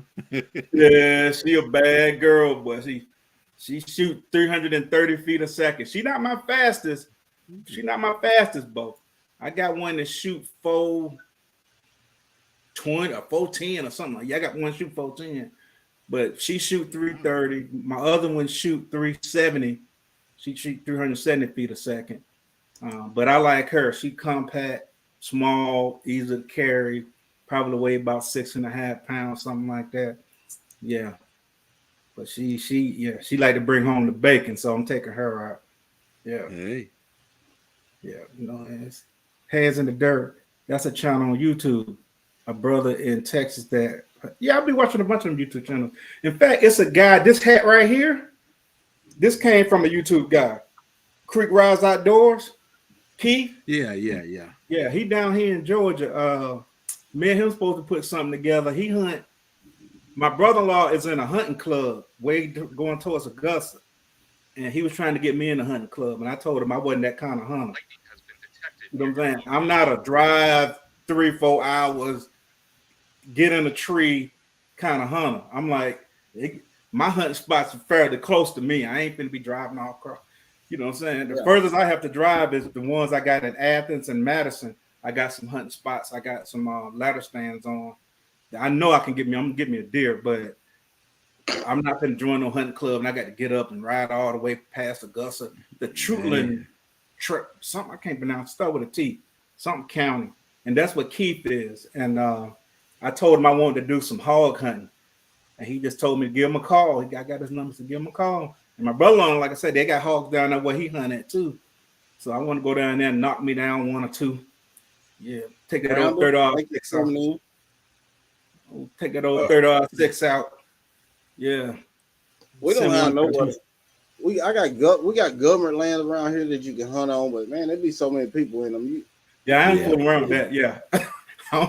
All the land I be hunting be private, and 9 times out of 10 when I hunt, it's just me on it. You know what I mean? Ain't nobody else out there. Yeah. It's Tennessee though, man. They don't want to rent you no land here. Hey, Tiny, that deer meat tastes good. The deer meat tastes good. Yeah. She want to know how deer tastes. Delicious. Delicious. And you got a lot of people that fight over the back strap. Yeah, them back straps. Yeah, makes nice steaks.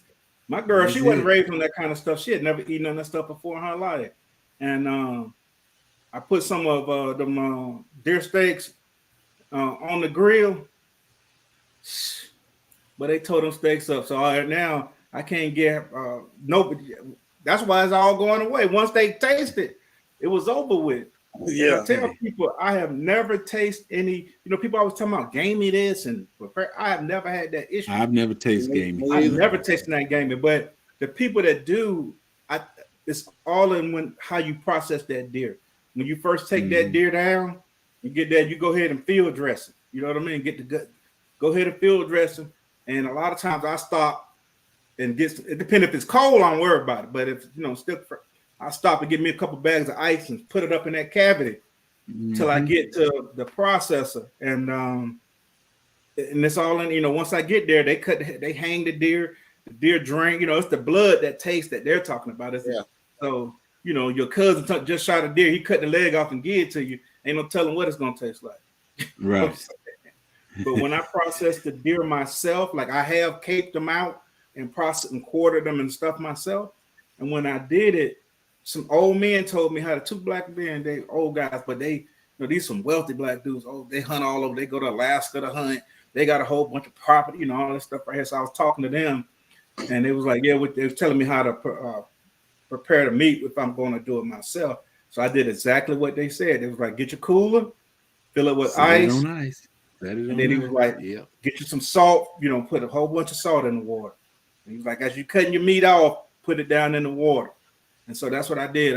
Once I got the deer quartered, front shoulder, rear shoulder, back straps, neck roast, once I broke everything down, put it in that cooler, the next morning, he said, next morning when you come off, you're gonna see it's red at the top, from the blood being poured out by that cold water and that salt. He said, pour it off and fill it up again. And then the next morning when I poured it off, it was light pink. You know what I'm saying? It was pulling all that blood. I was like light pink. And did it again till it was almost clear. He was like, you do it like that, you'll never go wrong. He's like, you're gonna have the best tasting deer you ever had. Now that's it. Yeah, my processor, they don't do all that, but they do hang the deer. So when they hang the deer upside down, they don't cut the head off. All the blood drains out of the deer. Yeah. He said the land in South Florida was full of hogs. Hogs. Hogs that moved in around here now.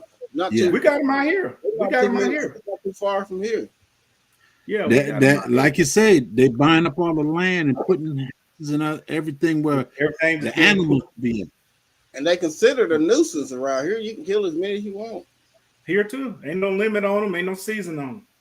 Yeah, they tearing up farmland and stuff like that. Yeah, they tearing up farmland. I'm gonna try to bust me too. I'm gonna headshot. I wish a farmer would call said in. Ain't no limit, but there is season on it. There is season on it. A little bit of seasoned salt and a little bit. Yeah. That's on the season on it. Hey, these country boys I go fishing with up in the Hartwell, they don't hunt them. They trap them. They trap them. And when they trap them, they say they'll take them, leave them in a cage, feed them corn. You know what I'm saying? Cleanse them out. I don't know nothing about all that. All I know is once they put them on that grill, once they bust them open like this, you know what I'm saying? Once they put them on that grill, fun time begin. Begin. Them boys got them grills. All of them got them big old grills where it takes 2 men to push the lid up. They got them kind of grills. He's like, man, go in there and get your piece of white bread and go and pull your piece of that meat off the grill. Man, we lift that thing up, but they had that hog. I got me a piece, put me a little. Good God Almighty! Y'all boys. When I was growing up, my family had a big old hog farm, and every year we used to dig a big old pit in the ground, and they would kill a hog, and we would roast it in the ground, and the whole family come over, and we'll all eat off of that hog. I'm talking about some good eating, boy. Yeah, my great uncle used to do that. He killed 2 hogs in the wintertime. He killed 2, and I just be sitting there watching it, like, wow. You know what I'm saying? Like, the first time, I was like, oh my God. When they hung that junk on that tree, and I'm looking, the first time I was like, they hung this on the tree. And but when they bust that junk over all that stuff on the farm, I was like, oh my God. You know what I'm saying? And they had that pan up on that foot tub looking thing. Yeah. Caught off. Yeah. Catch all that blood and all that shit. Yeah, everything. But he had a smoker. And he shooting right off of here in the side. Yeah. If you get that heart good, you good. Yeah, but they walk go right here behind the ear. Yeah. That's what I see my uncles them do, right behind the ear. Wow. They be feeding them corn, they be down there eating. Wow. And then my cousin Lewis, he hit one in the head with a sledgehammer. So the hog came up.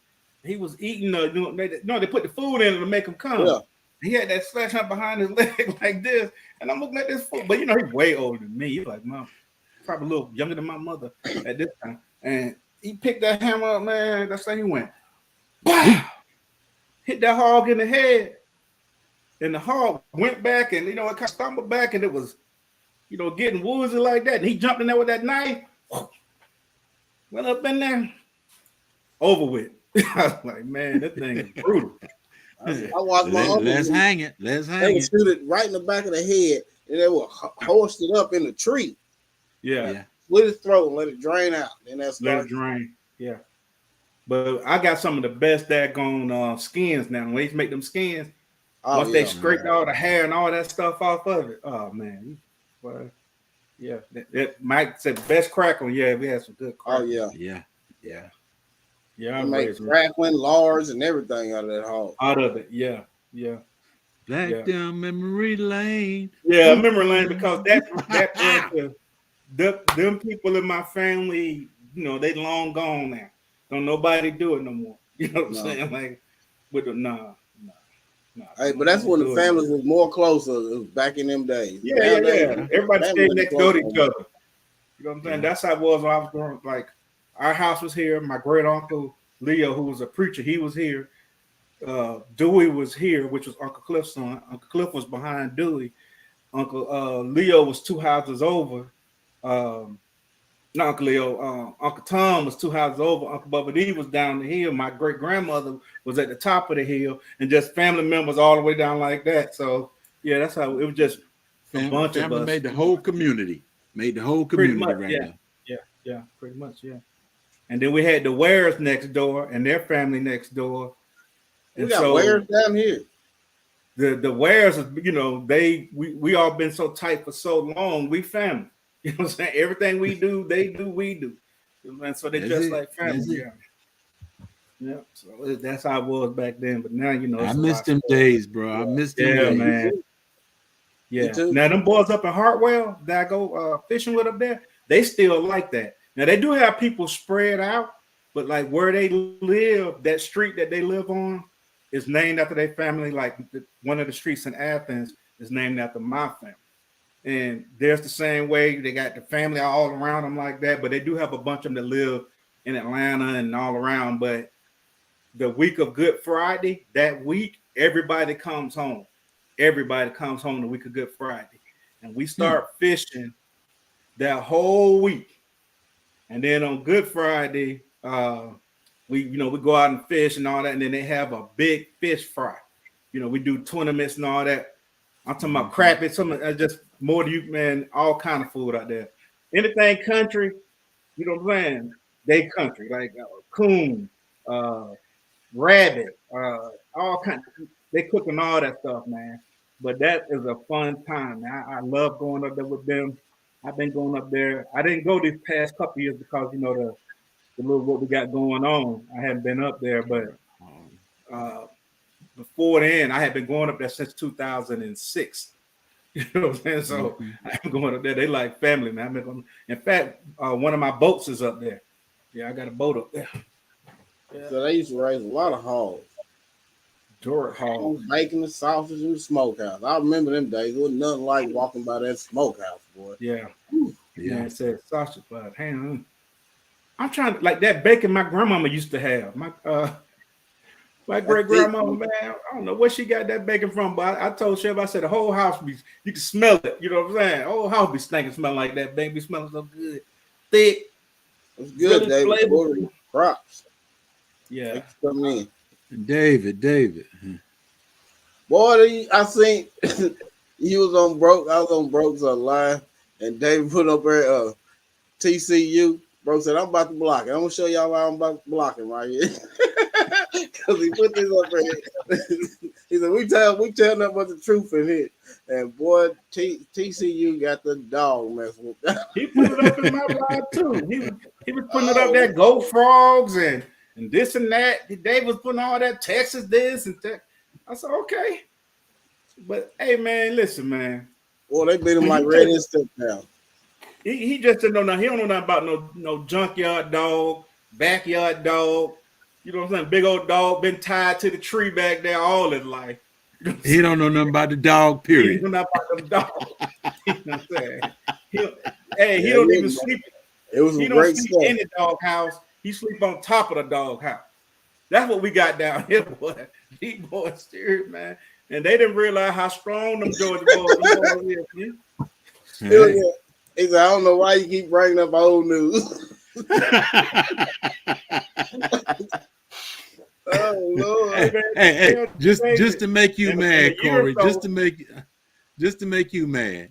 Hey man, in a year or so, Texas and Oklahoma coming to the SEC, and I believe Texas is going to be in the East because I don't think they're going to put both of the Texas teams in the West. I think Texas A&M going to be in the West. Oklahoma going to be in the West. And I think Texas is coming to the East. And they finna see what it is, man. Either you do it or you don't. You know what I'm saying? He know about Atomic Dog. Hey. Yeah. That's what they got. They got some of that Atomic Dog. They got some of that bow wow wow yippee yo yippee yay. And when they put it on you, and ain't nobody coming to save you, bro. Once you let them dogs, ain't nobody coming. Like Kirby say, they gonna play to the last snap. They ain't all that. well, we don't want to hurt them that bad. We take don't shake. We putting points up. These boys, they don't practice all week, and they deserve to play. Yeah.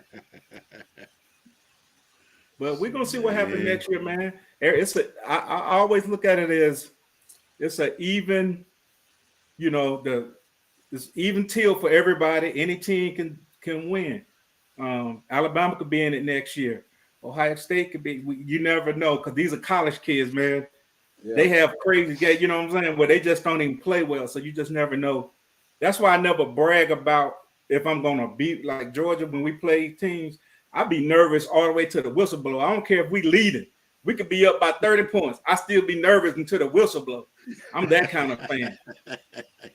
Then once the whistle blow, we whoop you. Now, if the whistle blow, we whoop you. Like, yeah, man, I know we had it the whole time. I'm talking trash to him, but before the game, hell no, I ain't saying nothing.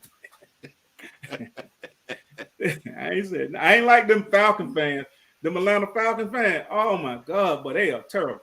The Falcons win one game. Go to Facebook. We going to the Super Bowl. I'm talking about. I never seen anybody so like y'all ain't even that loyal to the Bible. And loyal y'all is.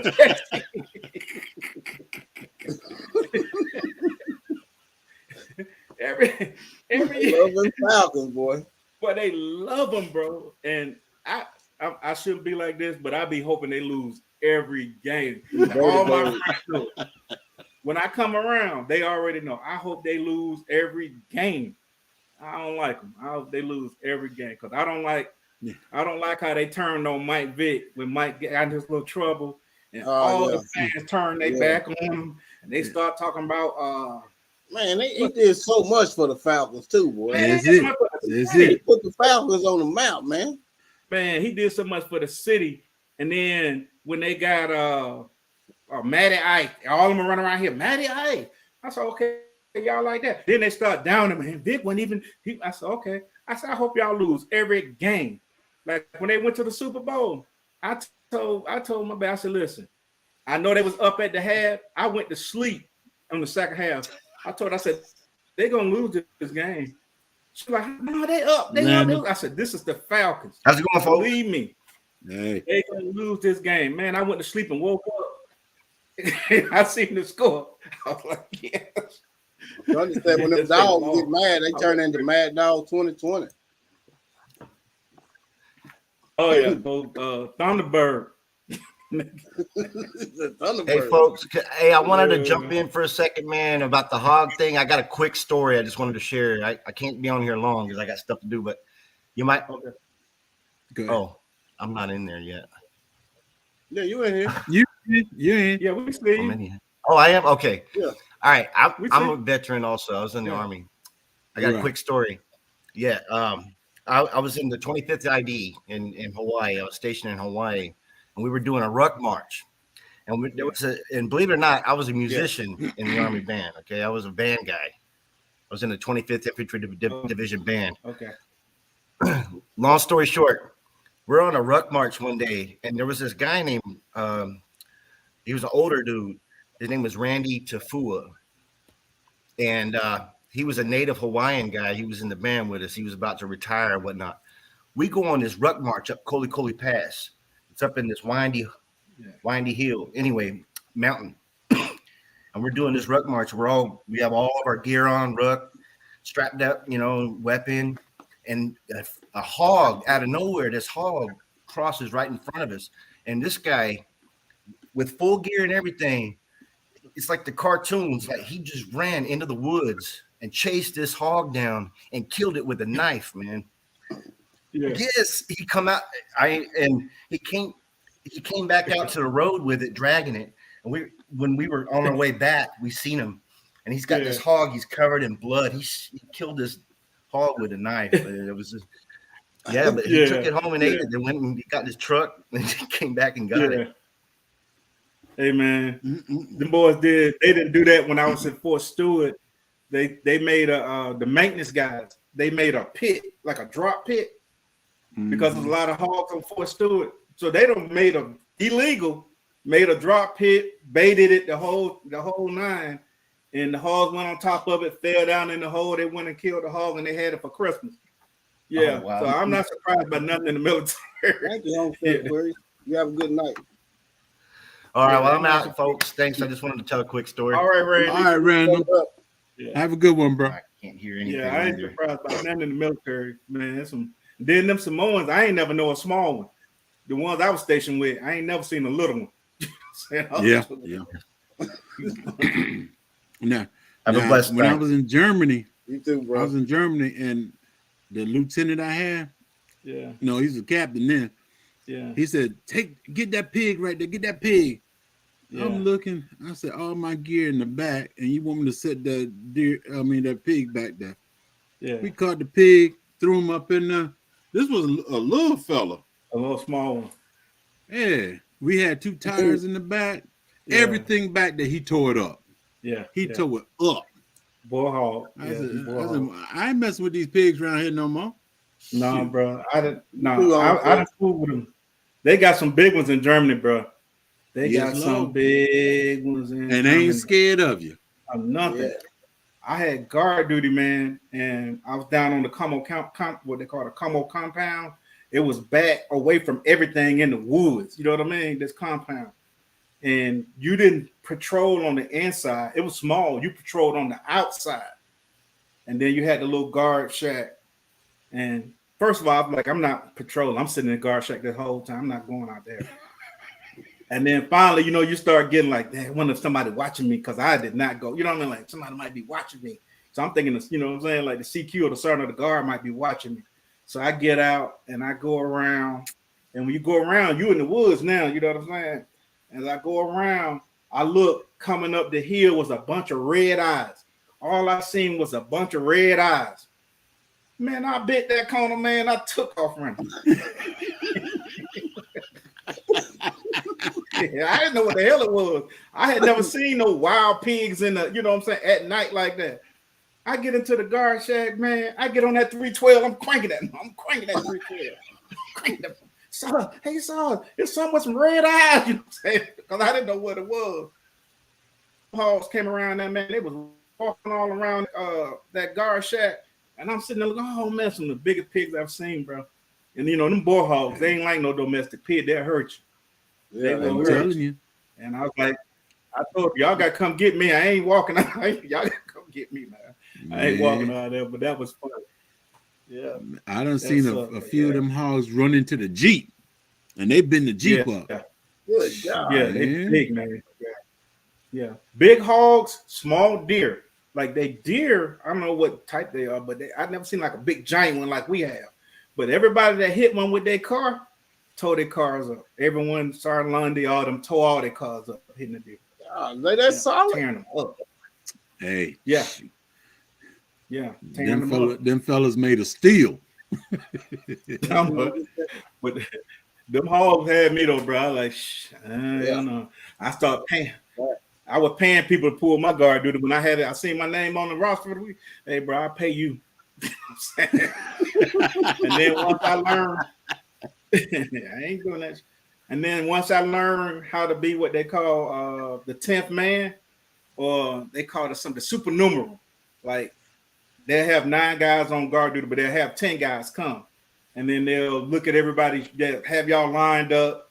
You know what I'm saying? The sergeant of the guard come out there here, look at your uniforms. They'll ask you a bunch of military questions and stuff like that. And if you get supernumerary, you don't have to pull guard duty. And once I learned that, I never pulled guard duty. No, man. When I had guard duty, I had a uniform that was just for guard duty. I did not wear this uniform. I'm talking about creased down here, coming down my and then it hooked right at the crease, met right into my pants. Boots shine to the T. I'm talking about look like glass. I never wore those boots. I kept those up under my bed. My Kevlar, I had the my name stitched in instead of having it. No, people wrote their name in. I had my insignia sewed in. I'm talking about everything sewed in. My LBE taped up, everything dressed. Oh, I would kill them. I'm like, I ain't pulling guard duty no more. A1 soldier. They looking at my uniform. I'm standing up like this, bro. They ask a question. I'm knocking them out. Boom, boom, boom, boom, boom, boom, boom. Like I ain't pulling guard duty no more, bro. I was always a supernumerary. Hey, good night, Planet TV. Thank you for coming by. I was always a supernumerary. And then if I couldn't get out of that, I'm paying somebody. You know what I'm saying? Hey, Paying somebody. Nah, man. Y'all go back there with them big old hogs. Yeah. Plus, they would make us in Germany in the wintertime. We had to crank all the trucks up in all the motor pools. So we had 3 motor pools: the upper motor pool, the lower motor pool, and then the combo compound, and went back in the bushes. So you have to go and crank up all the, because it gets so cold, you know, diesel will turn into like a jelly. You know what I'm saying? So your vehicles won't start. So once an hour, they, you know, we crank them all up, and then once the next person come on, you know what I'm saying, he'll go around, do his thing, turn them all off. Then the next guy turn them, you know, they just turn them off and on and off to keep everything running, so that if anything happened, your vehicles would be able to start. Because if you didn't start them, and as cold as it got, more likely it's gonna be too hard to start. It's gonna be really hard to start. Yeah, but they kept plenty of starter fluid. We plenty of that for that diesel. Yeah, I just had a flashback. I just got cold. oh, hey. That's where Germany's where I learned about Herman survivors. That's the boots, bro. Listen, man, those are the boots. When I first got there, I had on the military issues. As soon as I walked outside, my feet were frozen. I was walking on my heels. I was walking around. My feet were so cold. I was walking on my heels. I couldn't even put my feet on the ground. Oh, So I was like, "Yeah, man, it's that cold." And the little military issues is not gonna cut it, bro. And dude, like, man, you gotta get you some Herman survivors. Like, where they at? I had to go to somewhere on post and order them. You know what I'm saying? And when they came, I had the Herman survivors and I had them boots they called the German boots. I had bought both of them, and Herman survivors was the truth. And now I see Herman survivors in Walmart. I'm like, I can't believe how cheap they got these boots in Walmart. Man, you know how much we were paying for them boots back then? I'm like, I guarantee you they ain't like the ones we had in Germany though. Probably not. Yeah, probably not. David Corey, I wasn't in the military. Yeah, probably not. But your Herman survivors saved my life, bro. Them was the best boots. I'm all in ice, crunching that. It's cold as I don't know what, but my feet was warm. And you always keep some dry socks. You know what I'm saying? So that was the thing. Rotate your socks. Rotate your socks.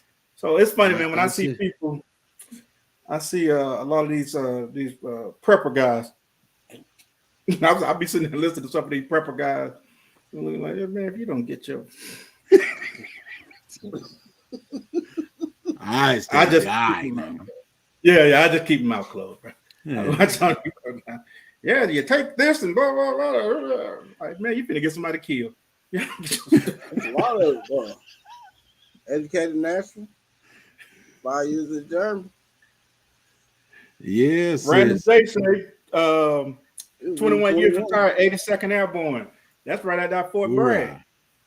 Yeah. 82nd. Yeah. He spent 5 years in Germany. The last 3 in Hornsfield. Oh man. Oh my God. Hornsfield rough. Yeah, man. You in the woods. I've spent my first 2.5, almost 3, and Baumholder. I got stationed in Baumholder, what they call the Rock. And before I went to Germany, people were like, yeah, man, Germany's cool, man. As long as you don't get stationed at Wild Chicken, Hornsfield, or the Rock. And I was like, what's the Rock? That's Baumholder. You don't want to go there. I get to BK, man, that cruise now. They put me on in this bus or truck or whatever I was in. My ears start popping. I'm like, where are we going? My ears start popping. How you be on the plane? Up in the mountains in Baumholder, man. That's where I was stationed, bro. But I did a lot of training in Grafenwehr and in Hornsfield, the mud pub. That's what I call it. It was so muddy. I hate them. I hate Hornsfield and boy. Grafenwehr. I seen it snow in Grafenwehr in August, bro. It snowed in Grafenwehr in August, man. Thank you for stopping by. Yeah, especially when you get that 4 seasons in one day. In one day, yeah, I had that. This happened in the spring. This was like April, it might have been like March. It might have been about April. It was so warm. Everybody, they let us break down to our t-shirts. We setting up, you know.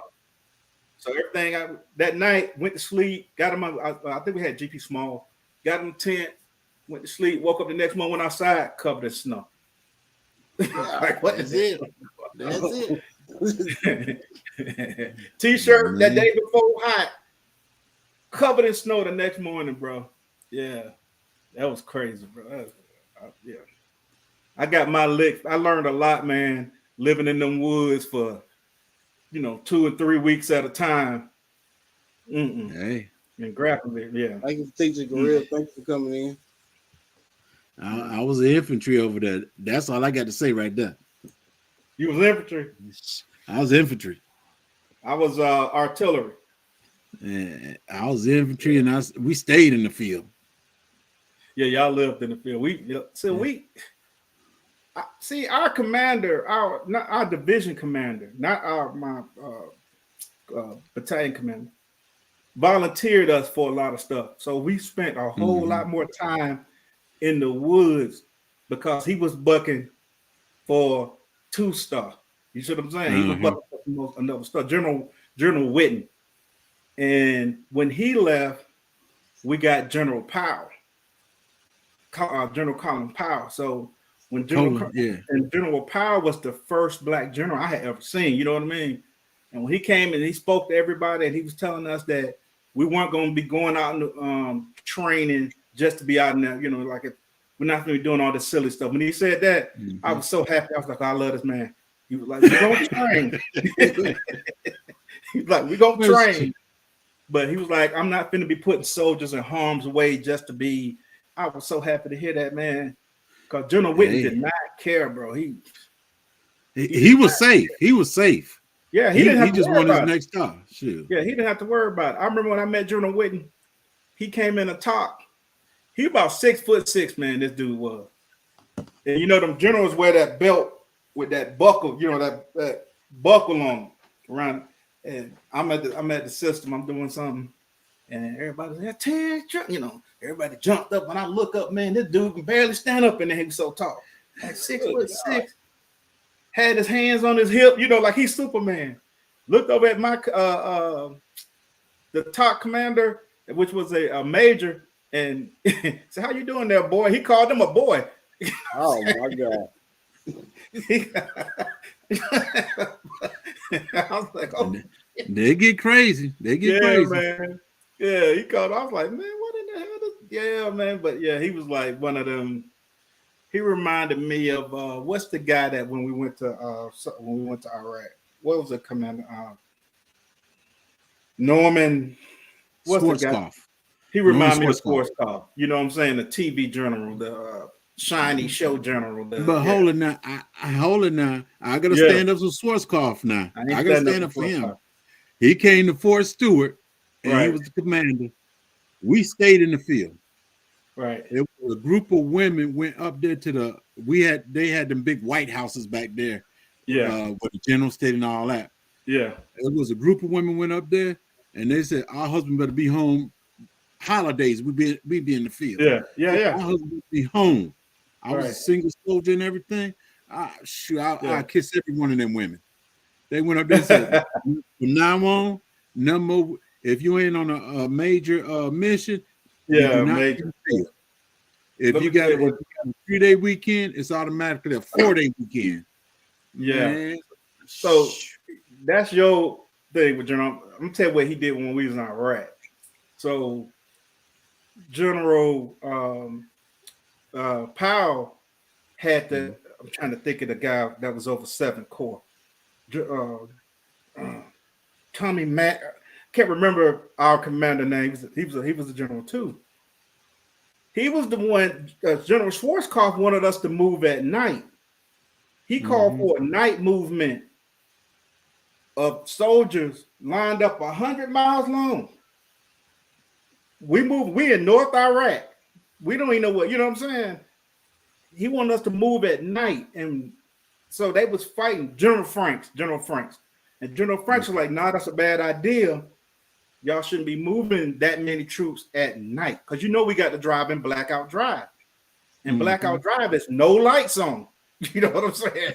You got that little bitty red light on the back of the truck in front of you. About the size of a penny and smaller. About that big. Oh, you got to drive in Blackout Drive. And they went back and forth, and General Powell was, well, a lot of people don't know, General Powell was the one keeping them two separated. You know what I'm saying? Because General Franks was a soldier's commander. At that time, Schwarzkopf, they gave him the job, and you know he's on TV talking and doing all this. Yeah, he wasn't thinking about it. So we did do the night move, and a lot of people don't know what happened. We did the night move. First of all, I got lost. I got separated from my unit. I don't know where they were. It was black dark. I didn't know where I was. You know what I'm saying? I was scared to get, anyway, I just told my driver, get on the 60, and we switched seats, and I just started driving, bro. I was flying. I couldn't see shit. I'm just hitting bumps, and I'm just flying. Like, I'm trying to feel like, where did they go? So finally, I see some lights up ahead, like green and red. I'm like, oh, but I didn't know if that was us or we done ran up on some the Iraqi, on the Iraq soldiers. I didn't know, so we scared shit. And so as we easing in, we got the windows down. We're trying to listen to see if we hear some English. You know what I'm saying? So I heard somebody say, "What unit you in?" Text me, "What unit you with?" And I said, "Oh, yeah, they're Americans." So we drove over there, and they had guys out there trying to get people back with their unit. I'm with First of this. I'm with Third Armor. I'm with blah blah blah. We was all mixed up. They had guys who drove their trucks into minefields. You couldn't get them out to the next day. They just had to sit in the trucks, and you couldn't get them out to the next day. And we were all mixed all up. The infantry, artillery, everybody just mixed all up. And the very next day, after everybody got lined all back up, then the cameras come back out like everything was good. But no, man, a lot of people could have lost their lives that night because it was just jacked up. Yeah, she said, Educated Natural said them blackout drives was no. Hey, will make you question life. Yeah, it's terrible, man. It's terrible. And I had I had an MBG scope on my 16. You know what I'm saying? Before I got the MBGs that we had was not on my truck. You know what I'm saying? So I couldn't wear that. I didn't have MBGs on my truck, but I had MBGs on my scope on my 16. You know what I'm saying? I mean, 16. So. But at that time, I wasn't thinking about that. I was scared. Like, I got me and a couple other guys in this truck. We lost. We don't know where we at. We just know we're in northern Iraq somewhere. Everybody is gone. Yeah, because the guy in front of me, I could see him. I could barely see him, but he was the one that fell asleep. Everybody drove away, and so it was just us two trucks because they fell asleep, and the trucks pulled away. I'm behind him. The only person I could see is him. Yeah, man. Sergeant Clifford. I cut Sergeant Clifford out. Sergeant Hughes. Shit. I'm trying to get back home and see my mama, man. What the hell you doing? Trying to get us killed over here. Trying to get us killed, bro. He was trying to get us killed, bro. Like, you're trying to get us killed because we had already did a little something before that time. We already did a little something. So I'm like, well, I know we was already in the mix. You know what I'm saying? So that was scary, bro. That's like you going to somebody's house with the lights out. You got your eyes closed, and everybody in the house is got armory. You know what I'm saying? Everybody in the house is fully armed, and you walk around their house like they're pitch black. Pitch black. And when I say black, desert dark, you know what I'm saying? It's different than outside dark. No, it's a different dark, bro.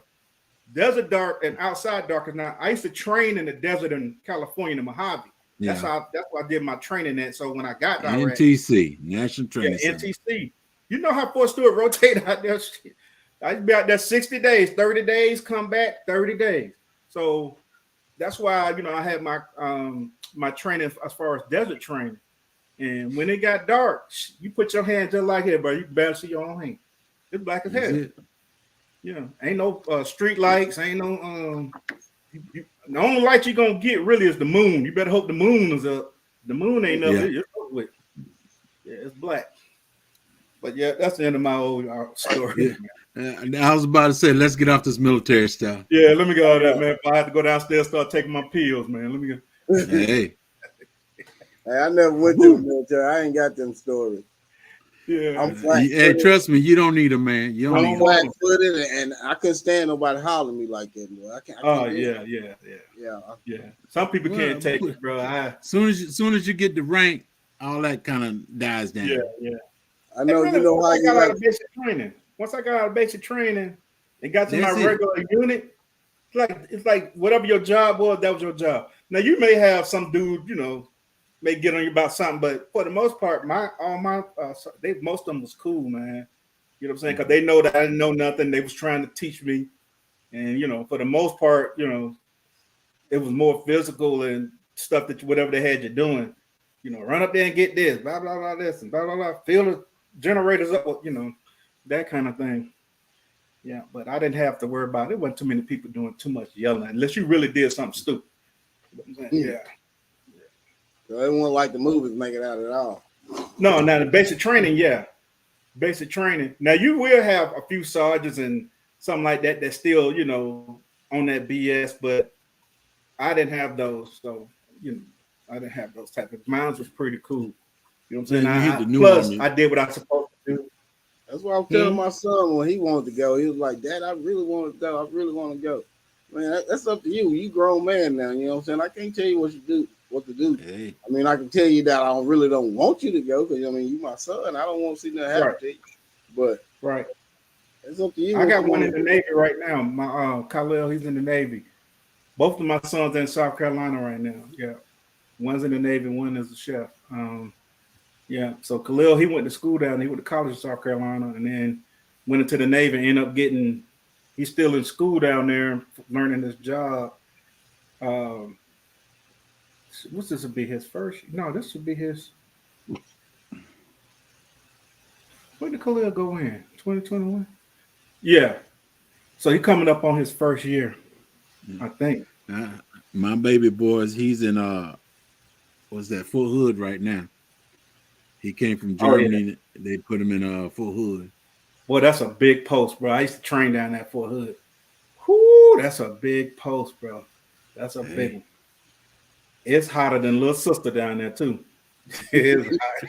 I guess that's why they call it the hood. Fort Hood. Hey, It's hot as hell down there. Fort Hood is like the largest. I think it's the largest military post in continental U.S. I believe it's the largest.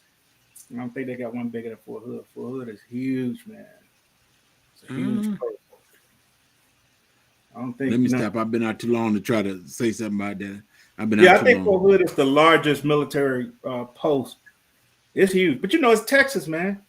You know what I'm saying? So Hey, you know how Texas is. where everything gotta be big, huh? Yeah, everything big. I went out there twice last year, and yeah, No, we But shouldn't, Randall. No, we shouldn't.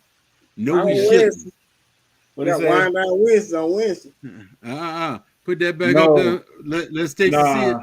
No, we shouldn't. Nah, I don't even talk about war stories. No, I No. just was telling you about when we got lost in Blackout Drive, but I don't talk about that kind of stuff. Nah. War I stories, put it this nah. way. I hate Now to I can walk tell you past about a building. military story, like fun stuff we did. You know what I'm saying? Like some of the crazy stuff I seen. I put it this way. I hate to walk by a building and you can tell that somebody's dead in there and you ain't even been in the building. Just Yeah. on the smell. It's that certain smell. Yeah. And I used to, and it seemed to still seep right between my lips, and I'd be clenching down. I said, Yeah. no. Now we Yeah, don't I'm need talking that about- one right there, Randall. We don't need that I'm one. talking about the fun times we had as young men, getting into stuff. I had a lot of fun, man. We had a lot of fun. Yeah. But Good and bad. I put it that way. Good and bad. I got a Good, buddy but where I that's work. why at. when I got a buddy where I work at. He was in the military. He tells all type of crazy stories. Boy, he was in, I think he said Japan or Korea one. He tells Been in stories Japan. about using shoestrings and all type of crap. It's crazy. See, It's crazy. I went to all the SHITTY places. It was that's where they sent me. You see what I'm saying? I was stationed on the DMZ in Korea. You know what I'm Hey, saying? somebody had to do it. Bomb hold in Germany, I thought come home to Georgia, Fort Stewart was a good thing. I'm like, yeah, man, I've been gone for so many years. I want to go home because they was trying to come in. They was trying to send me to Fort Lewis, Washington. They said I could go to Fort Lewis or I could go to Hawaii. And Hawaii, at first, I used to really want to go to Hawaii. But then after I had been in the military for a while and I started talking to people that had been to Hawaii, they was like, nah, man, they live in the field. It's effed up. You know, I was like, I don't want to go to Hawaii. So I said, you know what? I'm going to go home. I said, I'm going to go home. I got down to Fort Stewart and I was looking around like, why are these trucks painted beige? You know what I'm saying? Because I had never seen these beige colored trucks. I said, why are these trucks painted beige? Because we used to camouflage, the green camouflage. And they said, oh yeah, you're gonna see why they all painted beige. When I got to my unit and they told me, oh yeah, we're going to NTC. And I was like, where that at? They're like, yeah, California. I said, oh, California, cool, California.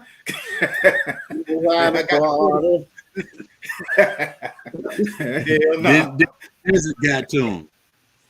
I got the Fort Irwin. Boy, this is ungodly country. How can you breathe this hot air? It was so hot, bro. It was hard to breathe. It was so hot in that desert, man. It's crazy, man. But then, you know, I was out there for 30 days. You start to get acclimated. You start to know how to dress. You got to make sure you bring all your cold weather gear. A lot of people think in the desert it just stay hot at night. It get cold, really cold. And so, yeah, you got to have your cold weather gear at night. You know, you got to have your sleeping bag and this and that, and jackets. And it get cold is a bad word at night, but hot in the daytime. Yeah, but that's all a part of the training to teach you how to get prepared for that. Yeah. Good stories. AD Mood. There's a lot soldiers never talk about. No, but believe it, we do have some good times. Yeah, there's some good times, and there's some times we'll never tell you about. No, so when I was working, I was a manager of this company, and no, at that time I hadn't even made manager. At that time I was supervisor, and somebody said, "Stacy, yeah, we got a new guy in maintenance. He's ex-military." I said, okay, cool. You know what I'm saying? Like, cool. I said, you know what branch? And they was like, oh, he was in the Army. He's a Ranger. I said, okay, cool. Ranger, all right, cool. So they started telling me about all this stuff he had been telling them, all this, you know. I said, he told you that? And he told you that? And I'm just sitting there listening to all this stuff that he talking to civilians about. I was like, okay, wow, okay. At that time, I knew, like, man, if you don't get out of here with this man is not. So when I met him, I said, hey, man, I heard you the new guy. What's going on? He's like, hey, man, I'm talking to him. I said, I heard you was ex-military. He's like, yeah, man. I said, okay, yeah, what? He's like, I'm a Ranger. I said, oh, okay. And I said, yeah, I'm ex-military too. And then his whole look started to change. He said, yeah. I said, yeah. So I asked him what his MOS was. And I'm waiting because you better not say nothing wrong. You know what I'm saying? Mm-hmm. I'm waiting to hear you what your MOS is, bro. And then I want to know where you went to Ranger training at. I know where they train Rangers. You know what I'm saying? He got some of the stuff right. He got some of the stuff wrong. But I didn't say nothing. You know what I'm saying? I didn't say nothing. I said, he been sitting around talking to his dad or his cousins or one of his brothers or somebody. Like, this dude ain't been, you know what I'm saying? Like, this dude ain't been about that. And then you don't come and talk about all this stuff that he was talking about that he did. And I'm like, no, I don't know anybody. And I got plenty of friends that are Rangers. I got a partner here that's a SEAL. All kind of stuff, man. And we don't chop it up like that. You know what I mean? Don't nobody chop it up like that. So that's it. Well, he like a councilman or senator, whatever it is, that's making up his own stolen valor. That's what he is. He's just writing up. He's just writing up his own resume. Yeah, false advertising. Yeah, it's just stolen valor. But we could tell, man. You could pretty much tell when some. Once they open their mouth, man, and they start yapping, I immediately am like, okay, yeah, all right. Like, I just seen a video of a guy. He was in a Waffle House, and he had on military uniform. Had on a military uniform, and there was a dude sitting at the bar that was ex-military, and he looked over at the guy, and he asked the waiter, you know, or, I don't know if it was a waiter or waitress, did that guy say he was military? She was like, yeah, he said he was in the military. Dude said, that dude, he told him straight to his face, like, dude, this dude's not in the military. He'd never been about the military. He's like, what you mean, man? He was like, look at your boots. You know what I'm saying? So the man had on some Timberland boots. This fool had on some Timberland boots. Right. Mhm. And he was like, you got on Timberland boots? He like, you got on navy bottoms, like his BDUs. Right. He had on mismatched BDUs. You know what I'm saying? Like, you Mhm. know, Army BDUs and Marine BDUs is not the same. You know what I'm saying? Right. So he was Right. like, you got on Navy bottoms and Air Force tops or something he had on. Like the uniform was mismatched.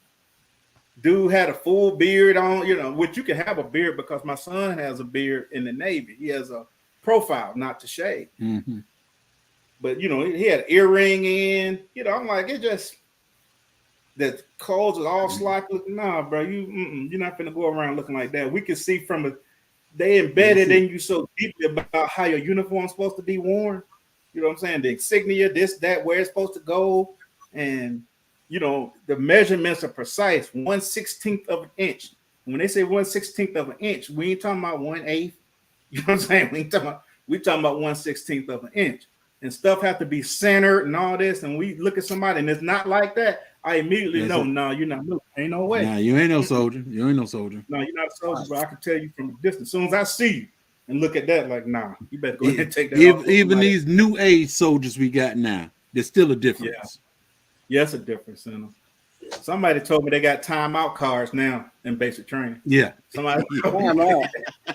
Yeah, somebody told me that they got timeout cards. Say the drill start getting on too bad. You know what I'm saying? They can flip them. The card. And I'm the card. They can flip Hey, up. John, thank you for coming in. Somebody Hey, said I they saw hate to that run. video. I hate to run, y'all, but I gotta get off here. I gotta get ready to get All up. right, in the man. morning. All I right, bro. appreciate y'all man. coming by. Appreciate y'all Yeah. telling your stories. I appreciate it. Yeah, man. Just say Hey. kill us time. Get it off your chest. Well, Yeah, get it off your chest. hey. But so much off the chest. Yeah, man. Yeah, you don't give us so Hey. much. But hey, bro. Congratulations. I appreciate you. Hey, like I said, you helping me out. That's the only reason I show up every week. You helping me out. That's why we're here. That's why we're here. People help me. It's been so many people help me, so that's the only thing I can do is pay it forward. That's Hey, true. That's true. All right, y'all have a good one, man. And y'all you too. too, Stacy. Y'all All was right, blessed. brother. You guys be blessed, man. All right. Fidelis and Varus. I'm not gonna tell you what it is. Look it up.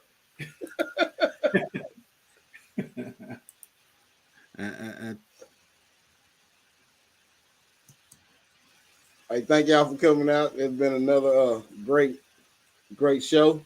Get it off your chest Thursday. Thank y'all, each and every one of y'all. You know, like I always say, if God be for you, who can be against you? Growing is my passion. Otis.